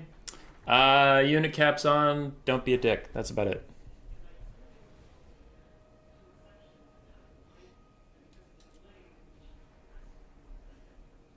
By don't be a dick, I mean don't camp in the forest and don't camp on the white lines. Like, what is camp? If you have to ask that question, you're probably camping. Like don't just sit on the white line. Don't just sit in the forest. If you're going to go through a forest, like, go through it. You know?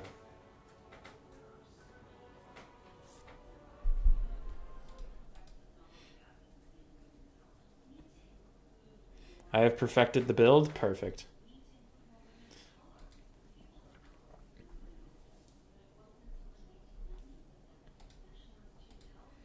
Can I get a list? The list.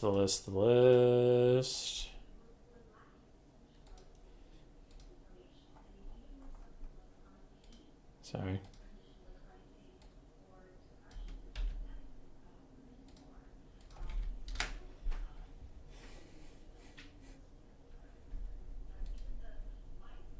Is it base game armor caps or those in the fruit rolls? Just the base game. So Unicaps is on. And now you can do whatever the base Unicaps allow you to do.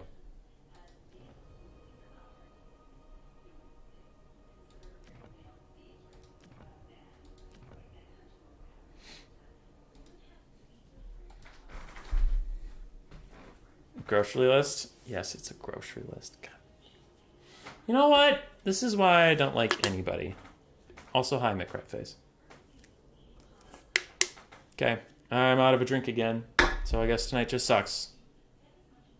Guess it just sucks. I guess everything just fucking sucks.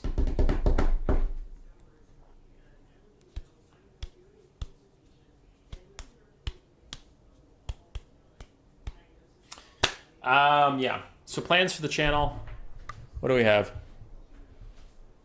I work on Sunday, so I'm not streaming. So it's going to be a light week. I'm streaming today, and then I am traveling to sell board games to nerds until Saturday. Saturday I'll drive home, and then I have a friend, Christmas. So I'll have friends over, we'll be playing board games, and whoever wins the board games gets to pick first on the presents on the table. And then Grace has some family shit going on that night, so I'll pop over there. And then Sunday I got to go to work because I'm skipping work Thursday and Friday. Well, Saturday I also have to go to work. But anyway, Sunday I'll work a lot to make up for the Thursday and Friday that I was gone. And the next week, what do I have? I have another convention. I have another convention Friday and Saturday, so I'll probably have another weekly stream thing. And then after that, I'm done with the conventions for a bit, and I'll do a lot more tournaments and stuff. But yeah, this week and next week are going to be pretty light, so probably one stream next week too. Don't go to Detroit again? I'll try not to. Are you standing while recording? Hell yeah. Why am I having such a hard time remembering where the fuck these things are? Because I know one's in Milwaukee. One's in Ohio. One's in Illinois. It's Chicago?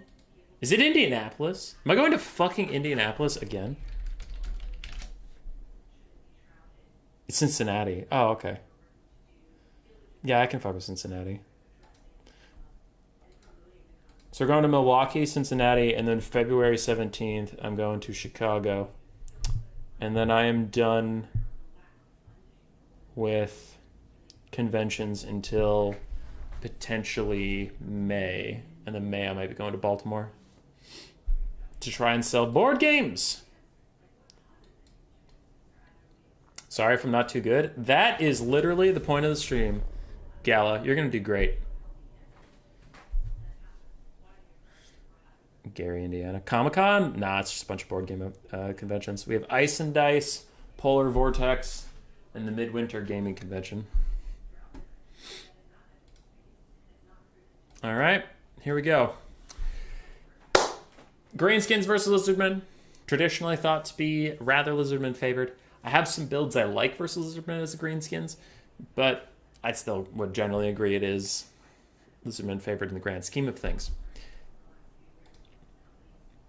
Now, Scriptshell 2.0 did say he has perfected the build, and I have a question. Scriptshell, if this is the perfect build, then why don't you have a caster? Why don't you have a goddamn magic caster?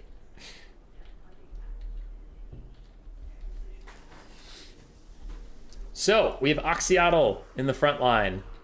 Oxyotl versus Greenskins is generally fine. He's taken some hits since game 2, but he is good at putting constant pressure on their lord.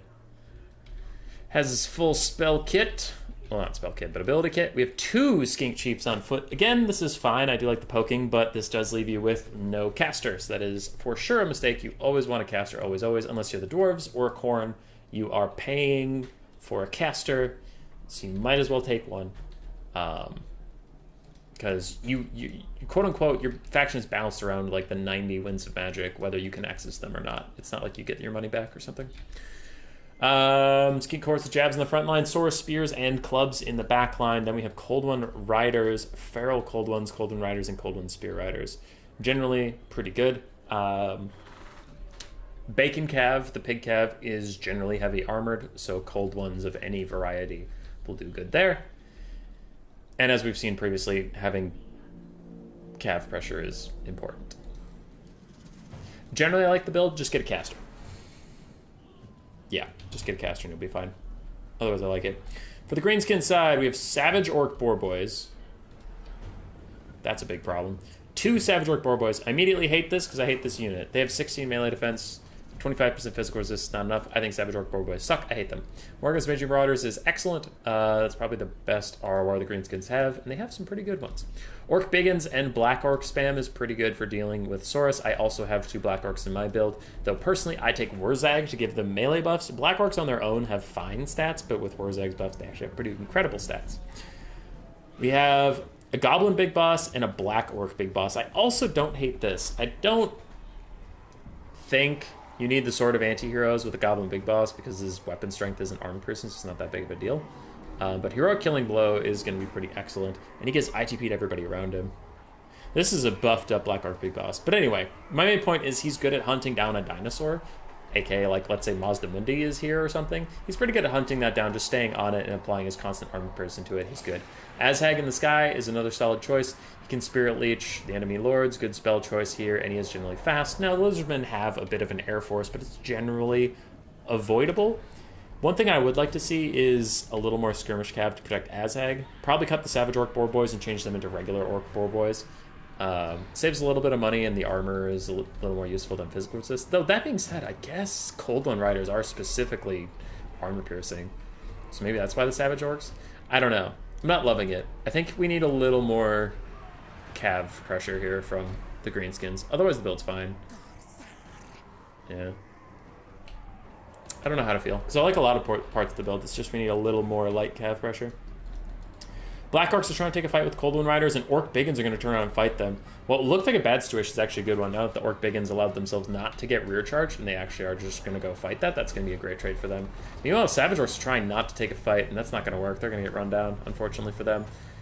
Azhag is on top of things. Spirit Leeching down Oxyaldo. He's even going to land in the middle of the Skink Chiefs. Now, that does look a little sus, but I think the only defense I can offer is the Skink Chiefs aren't that good of melee combatants. Maybe Azhag will be fine, but I don't know. He is surrounded by 3 people right now. Azhag's squishier than you would think he would be. Now, this would be fine if he had his Goblin Big Boss or someone nearby to help him out or buff him up in any way, but he is just on his own. Now, he's going to pop a Wah. 74 melee attacks, nothing to scoff at, but I still don't know if that's going to be the right play for him.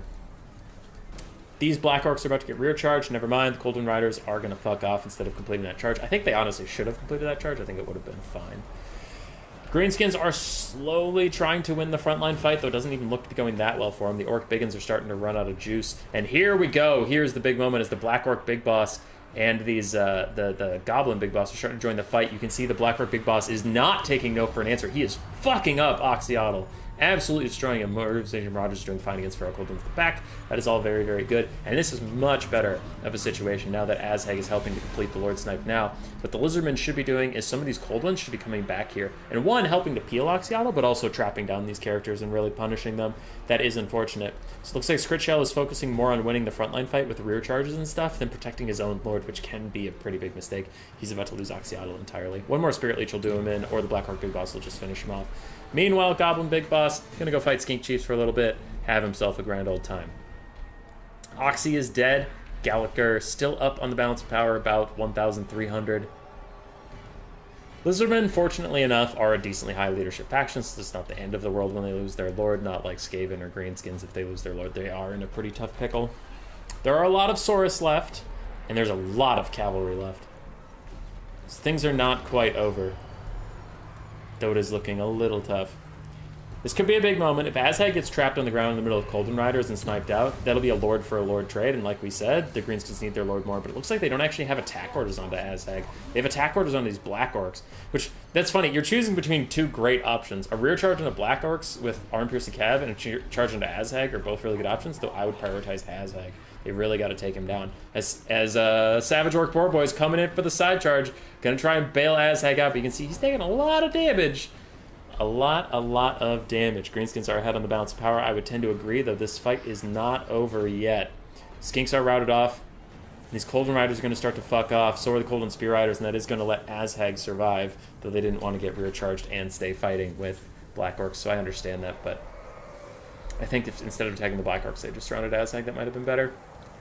And from here, this is why I have some Black Orcs in my own build. I mean, Saurus just are not built for killing the artist lads. These Black Orcs, 110 armor will keep them plenty safe from the Saurus. And Azhag's just going to come over and rear charge some Skinks trying to tear out them off. So can the Lizards really just grind this out? We're going to find out. Because you can see overall, the Black Orcs are the only thing still holding. Black Orcs here, and some Orc Biggins that are next to the Black Orcs. But all these other Orc Biggins and Goblins, everything's getting pushed off. Morgan's Ranging Marauders are very, very hurt. And the single entities of the Greenskins are now stuck fighting Saurus just over and over again, which they don't want to be doing.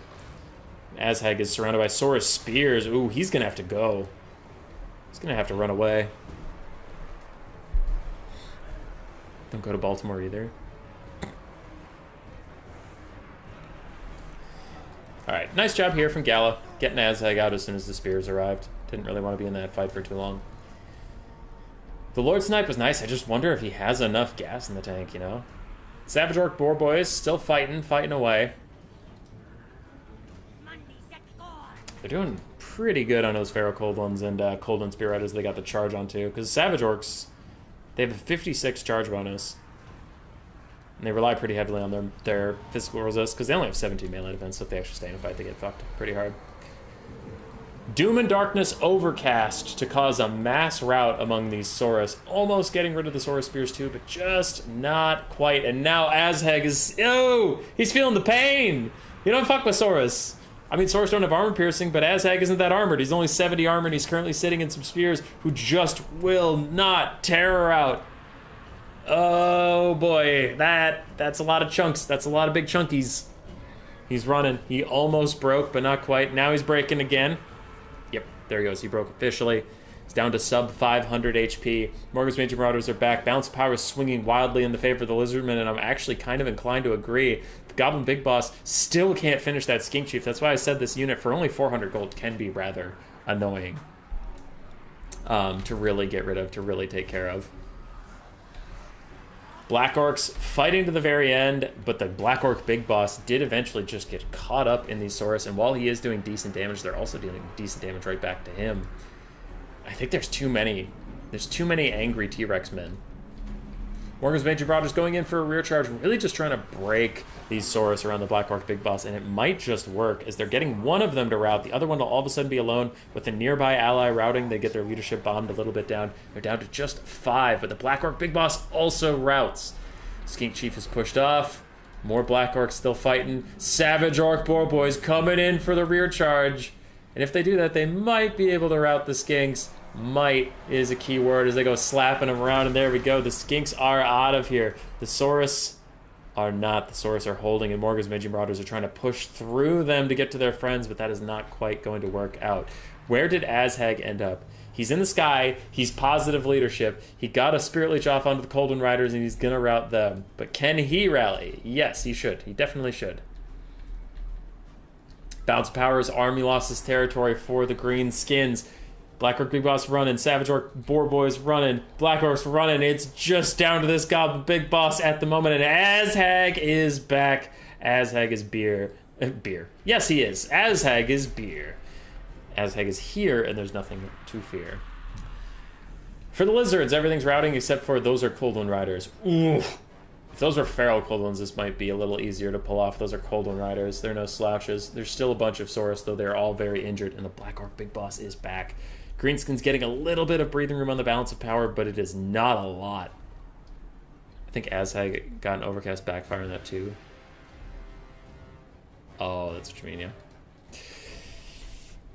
Yep. Yep. Goblin Big Boss plus the Black Orc should be able to rout off these skinks, but I just don't think it's gonna be enough. These Coldwind Riders are gonna be a huge problem. Fucking huge. Black Orc Big Boss is trying to reconnect with his force, but he's running right next to Cold Ones who haven't seemed to notice he's there just yet. And there are these Saurus that are not... They don't have attack orders onto him, and he's just gonna sneak around them real careful-like and get back home as Azhag dives into some skinks. But his leadership is so low, and if he routes one more time, I think that shatters him. So he has to be careful. Leadership is a finicky bitch. Morgrub's firing off some of their last volleys, then they're going to rout again as Feral Cold One stares them down. But I just don't think the Greenskins have the stopping power left. Look at all... I mean, just look at all these Saurus, man. Look at them all. The only thing is if Azhag gets off one just absolutely juicy Doom and Darkness Overcast, it doesn't damage him, and he gets a mass tear out, and somehow they win the game. Oh, but there's like a full health skink. That guy's not going to tear her out. These Feral Cold Ones chasing down the Wargrubs just route for no reason. That's pretty funny. Alright. Greenskins are trying to rally from all corners of the realms. We have Black Orcs, Orc Biggins coming in. Look at this boy's leadership.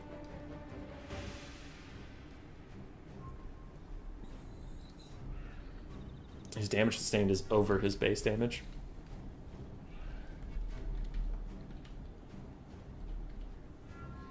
Lizards are coming. But in the backfield, these Orcs are about to get run down by Coldwind Riders. So while the Coldwind Riders are distracted, the Greenskins have to make their move.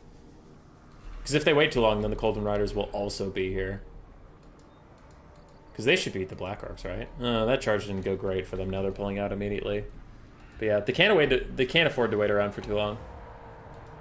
Get back here is popped just to keep Azhag in the fight, and he's going in to dive on some skinks. Looks like Scriptshell is setting up a nice surround, but does it take too long? Orc Biggins are going to rout.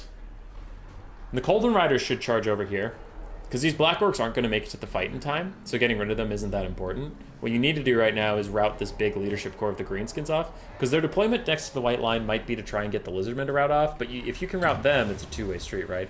Azhag overcasts, damn it! One of the prerequisites to that plan working is Azhag not overcasting. That immediately damages him enough that he shatters, and without Azhag, the leadership is just not there.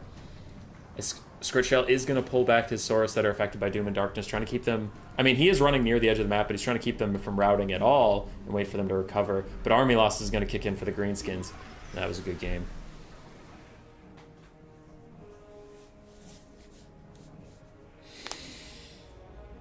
It was a good try. It was a good attempt.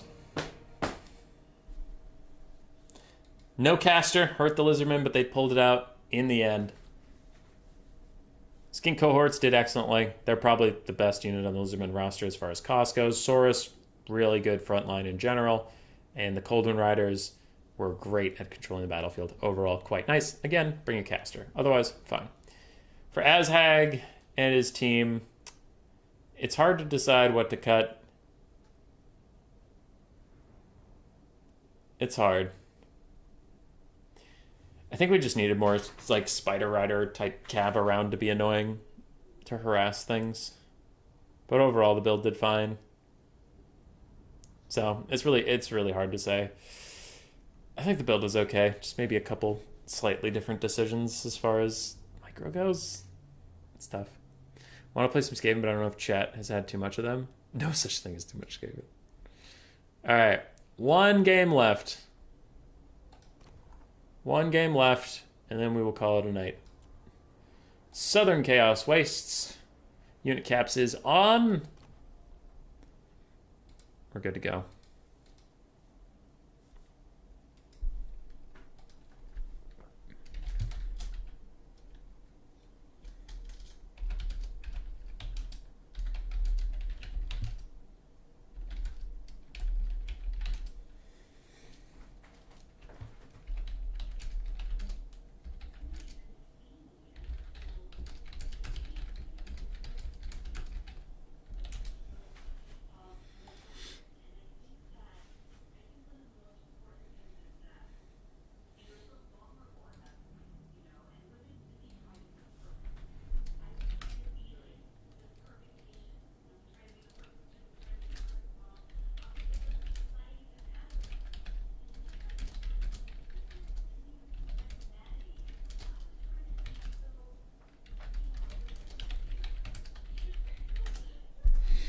Okay.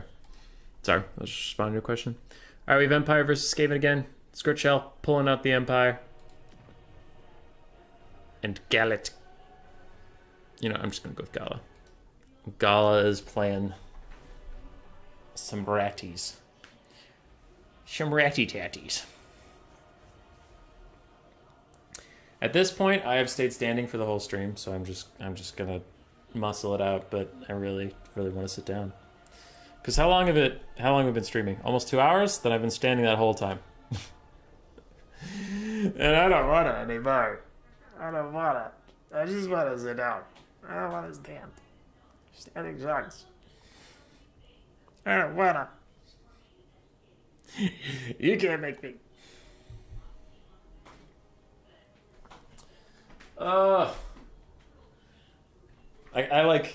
I want to go to this convention and sell board games. I think it'll be fun. But also I've been so stupid busy that I don't want to go anywhere or do anything.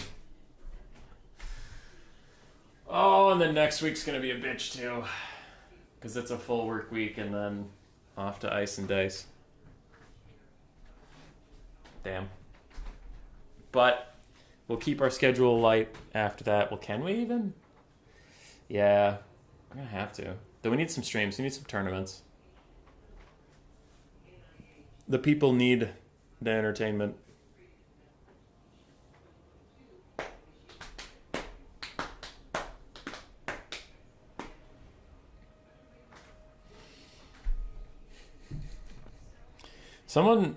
I'm curious what the next patch will bring.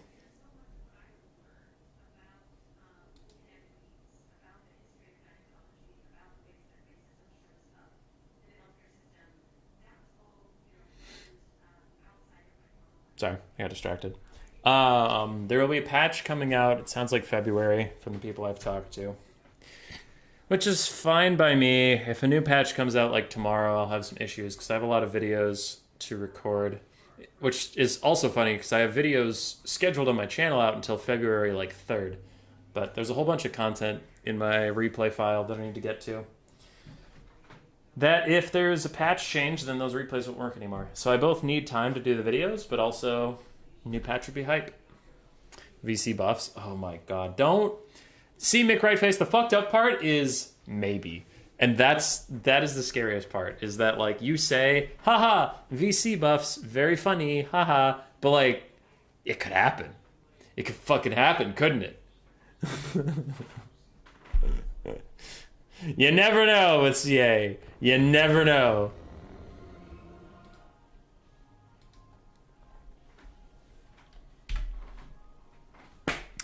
We're in for the last game. So, Empire versus Skaven. We have some wild builds here. A general of the Empire, a gray wizard, some great swords, some swordsmen, some spearmen, shields, silver bullets, 2 grenade launcher cav, and 4 Reiksguard. On the other side for the Skaven, we had Throt the Unclean. I thought I saw a Packmaster in there. That is it.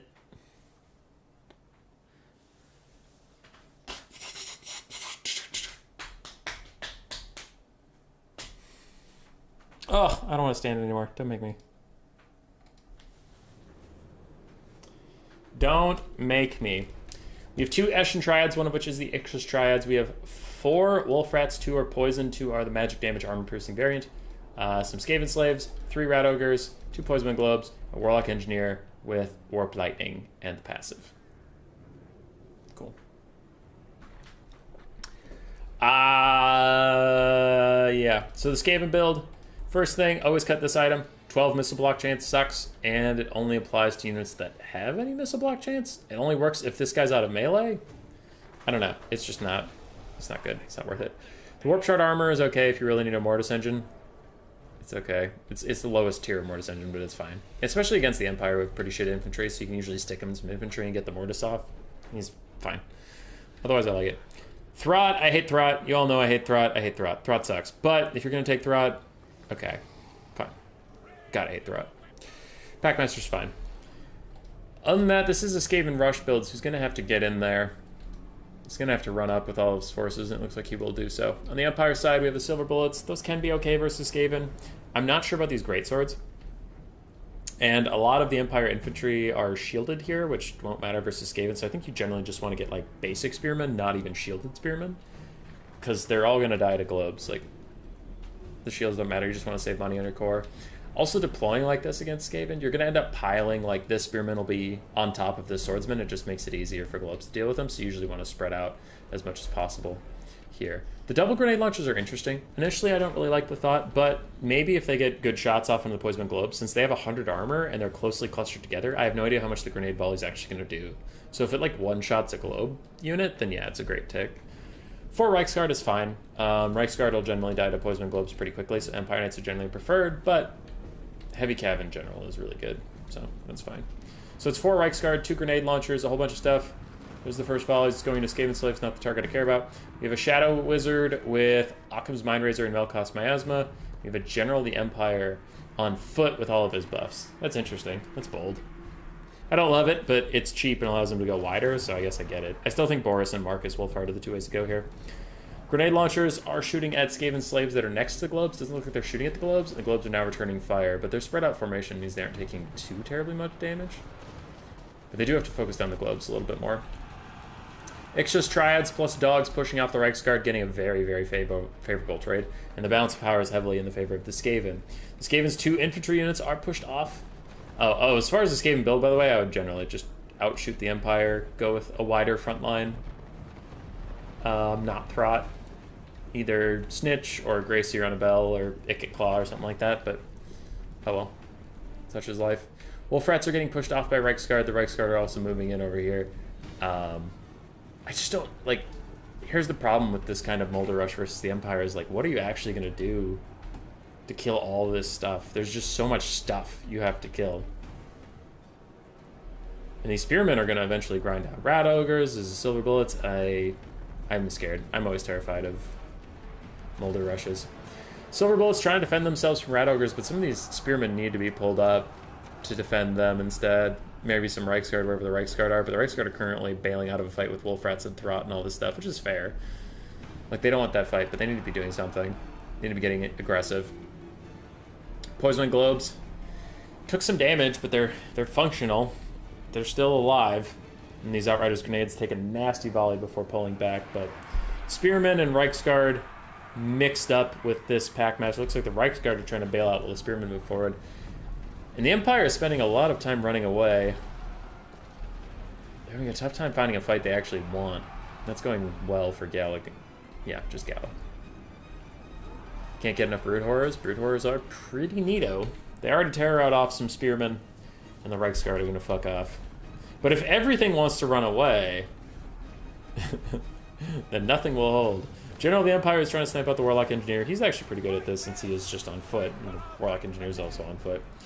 Spearmen are compromised in Poison Globes, though Rat Ogres will charge forward to meet them. Other swordsmen are doing the same thing on the other side, and Reichsguard have at last committed to fighting Throt. More Reichsguard have committed to fighting Rat Ogres. They are going to get rear charged by Wolf Rats, but now as the Wolf Rats have clumped up, let's see if the grenades can get a really solid volley down before the Reichsguard rout. Yeah, they're getting some good damage. Those Wolf Rats are barely hanging on by the skin of their teeth, but Eshin Triads are going to push off the Outriders, make sure they don't keep doing that, and the Silver Bullets are going to try and bail out the Reichsguard. The Reichsguard are currently terror routing from the fleeing Packmaster, but they should get their natural leadership back and then fight off the Wolf Rats. Should is a strong word. A full health Reichsguard has returned from chasing off Wolf Rats. It is now here to get a rear charge on the Eshin Triads, maybe even help the Wolf Rats who are pushed off, so we still have the Grenaders. And this Reichsguard has lost the ply a little bit and needs to move up. It needs to deal with Poison Globes. The Globes have overall been left alone for far too long. Warlock Engineer does get routed by the General of the Empire, who is going to chase it down. And so far, that little guy is putting in his leg day. So good for him. Silver Bullets, what are we doing? What's the plan here? Gotta do something. Gotta shoot somebody. They're currently not firing at anybody. They're also not in the cone of fire, but now they get to shoot at the Packmaster, who is sitting right in front of them. Now he's down a slight slope, so they might not be able to get off a brutal volley. You can see a lot of the shots are hitting that dirt, and that's just very, very unfortunate there. Reichsguard in the back pushed off by more Wolf Rats. The Silver Bullets are just not lined up to hit the Packmaster. Rip in pepperonis. Rat Ogre Summon is out from Throt. And he's not really loving his situation right now. Surrounded by Spearmen, Reichsguard, all that shit. The battle's ascended into chaos, and this is good for the Empire. And boom! Huge Silver Bullet's volley onto Throth the Unclean as the Rat Ogres and Wolf Rats are both going to try and take him out. We have great swords nearby that are full HP this late in the game. And if you can take out those globes, those great swords will actually do really good work. It's just normally great swords aren't going to do very well because, you know, globe things. Silver Bullets need to be pulled back through the great swords and allow the great swords to deal a lot of the damage. Does not look like... Oh, yep, they got orders to move. They're running. This full health Rat Ogre is a summon. It'll go in 25 seconds. And the Grey Wizard is trying to hold on as these Rat Ogres continue to batter him. Extra Strides have been fighting the Swordsman off in the distance forever, and they're just opting out of it. They say, fuck it. Basic Spearman getting a ton of value out on Throth, considering how much he's been healing. Yeah, these guys have got to be stacked, loaded, rich, wealthy. Wolf Rat's routed off. Rat Ogre summon, 8 seconds left. And still 49 Silver Bullets. If they could be kept alive, man, they could fuck up Throth and that Packmaster if they ever figure out how to shoot down into a gully. Rat Ogre summon is gone. Ix's Triads, other Esh Triads, everybody's running forward. These great swords have got to run up. They've got to stop these guys. There's Throth. Silver Bullets get the attack order. Throth stalls out a little bit. Now in the distance, the General of the Empire is still chasing that Warlock Engineer, still being annoying for these Rat Ogres, but the globes have freed themselves. Skaven are very high up on the balance of power. The Silver Bullets opt not to shoot Throth. They will instead shoot at Ix's Triads. Yeah, the summon's over there. Where's the Grey Wizard? There he is. He's fine. But nasty rear charge from the Wolf Rats.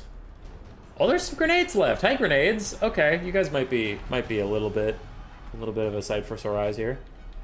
I think the balance of power is on drugs right now. As more Wolf Rats are routed off, Ix's Triads taking nasty volleys from the grenades. And the Ix's Triad summon has 20 seconds left to live, though it looks like Scrit has not noticed that that one is fake. Scrit is up 3,000 on the damage value, by the way, and the balance of power is saying he's about to lose. Just a quick FYI for anyone keeping track out there. The Silver Bullets need to shoot at the Brood Horrors just coming up over the cliff right now. They need to. Looks like they will get off one nasty volley onto Throth. Not quite, as he plows straight through the Spearman onto them. That is going to be a huge loss for the Empire. And Rat Ogres plus Ix's Triads are going to take out the last grenade launcher. Generally, Empire is trying to come back to the fight. Trying to figure out his way in here, but the globes lining up to take out the great swords. Silver Bullets not being able to shoot down the Brood Horrors is probably going to be GG.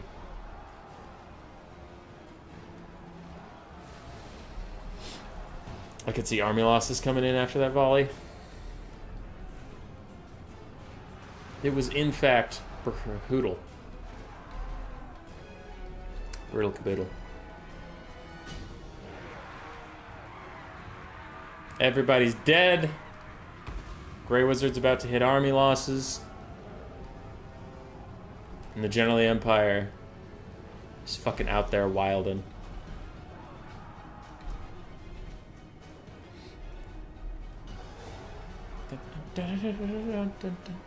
I'm honestly surprised that the balance of power has been that bad all game.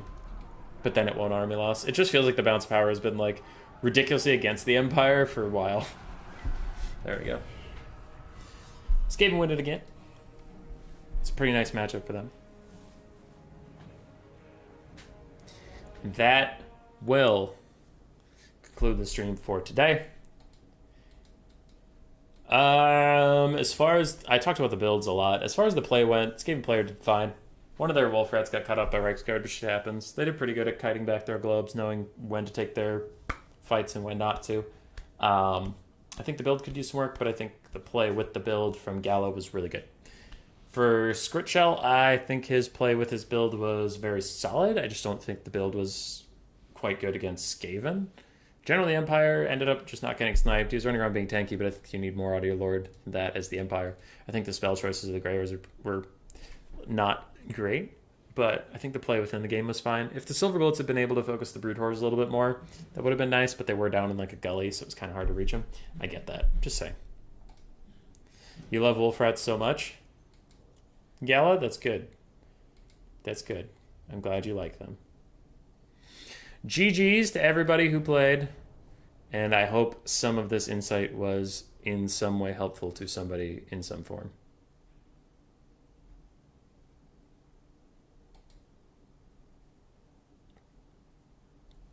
All right. Goodbye, everybody. Goodbye.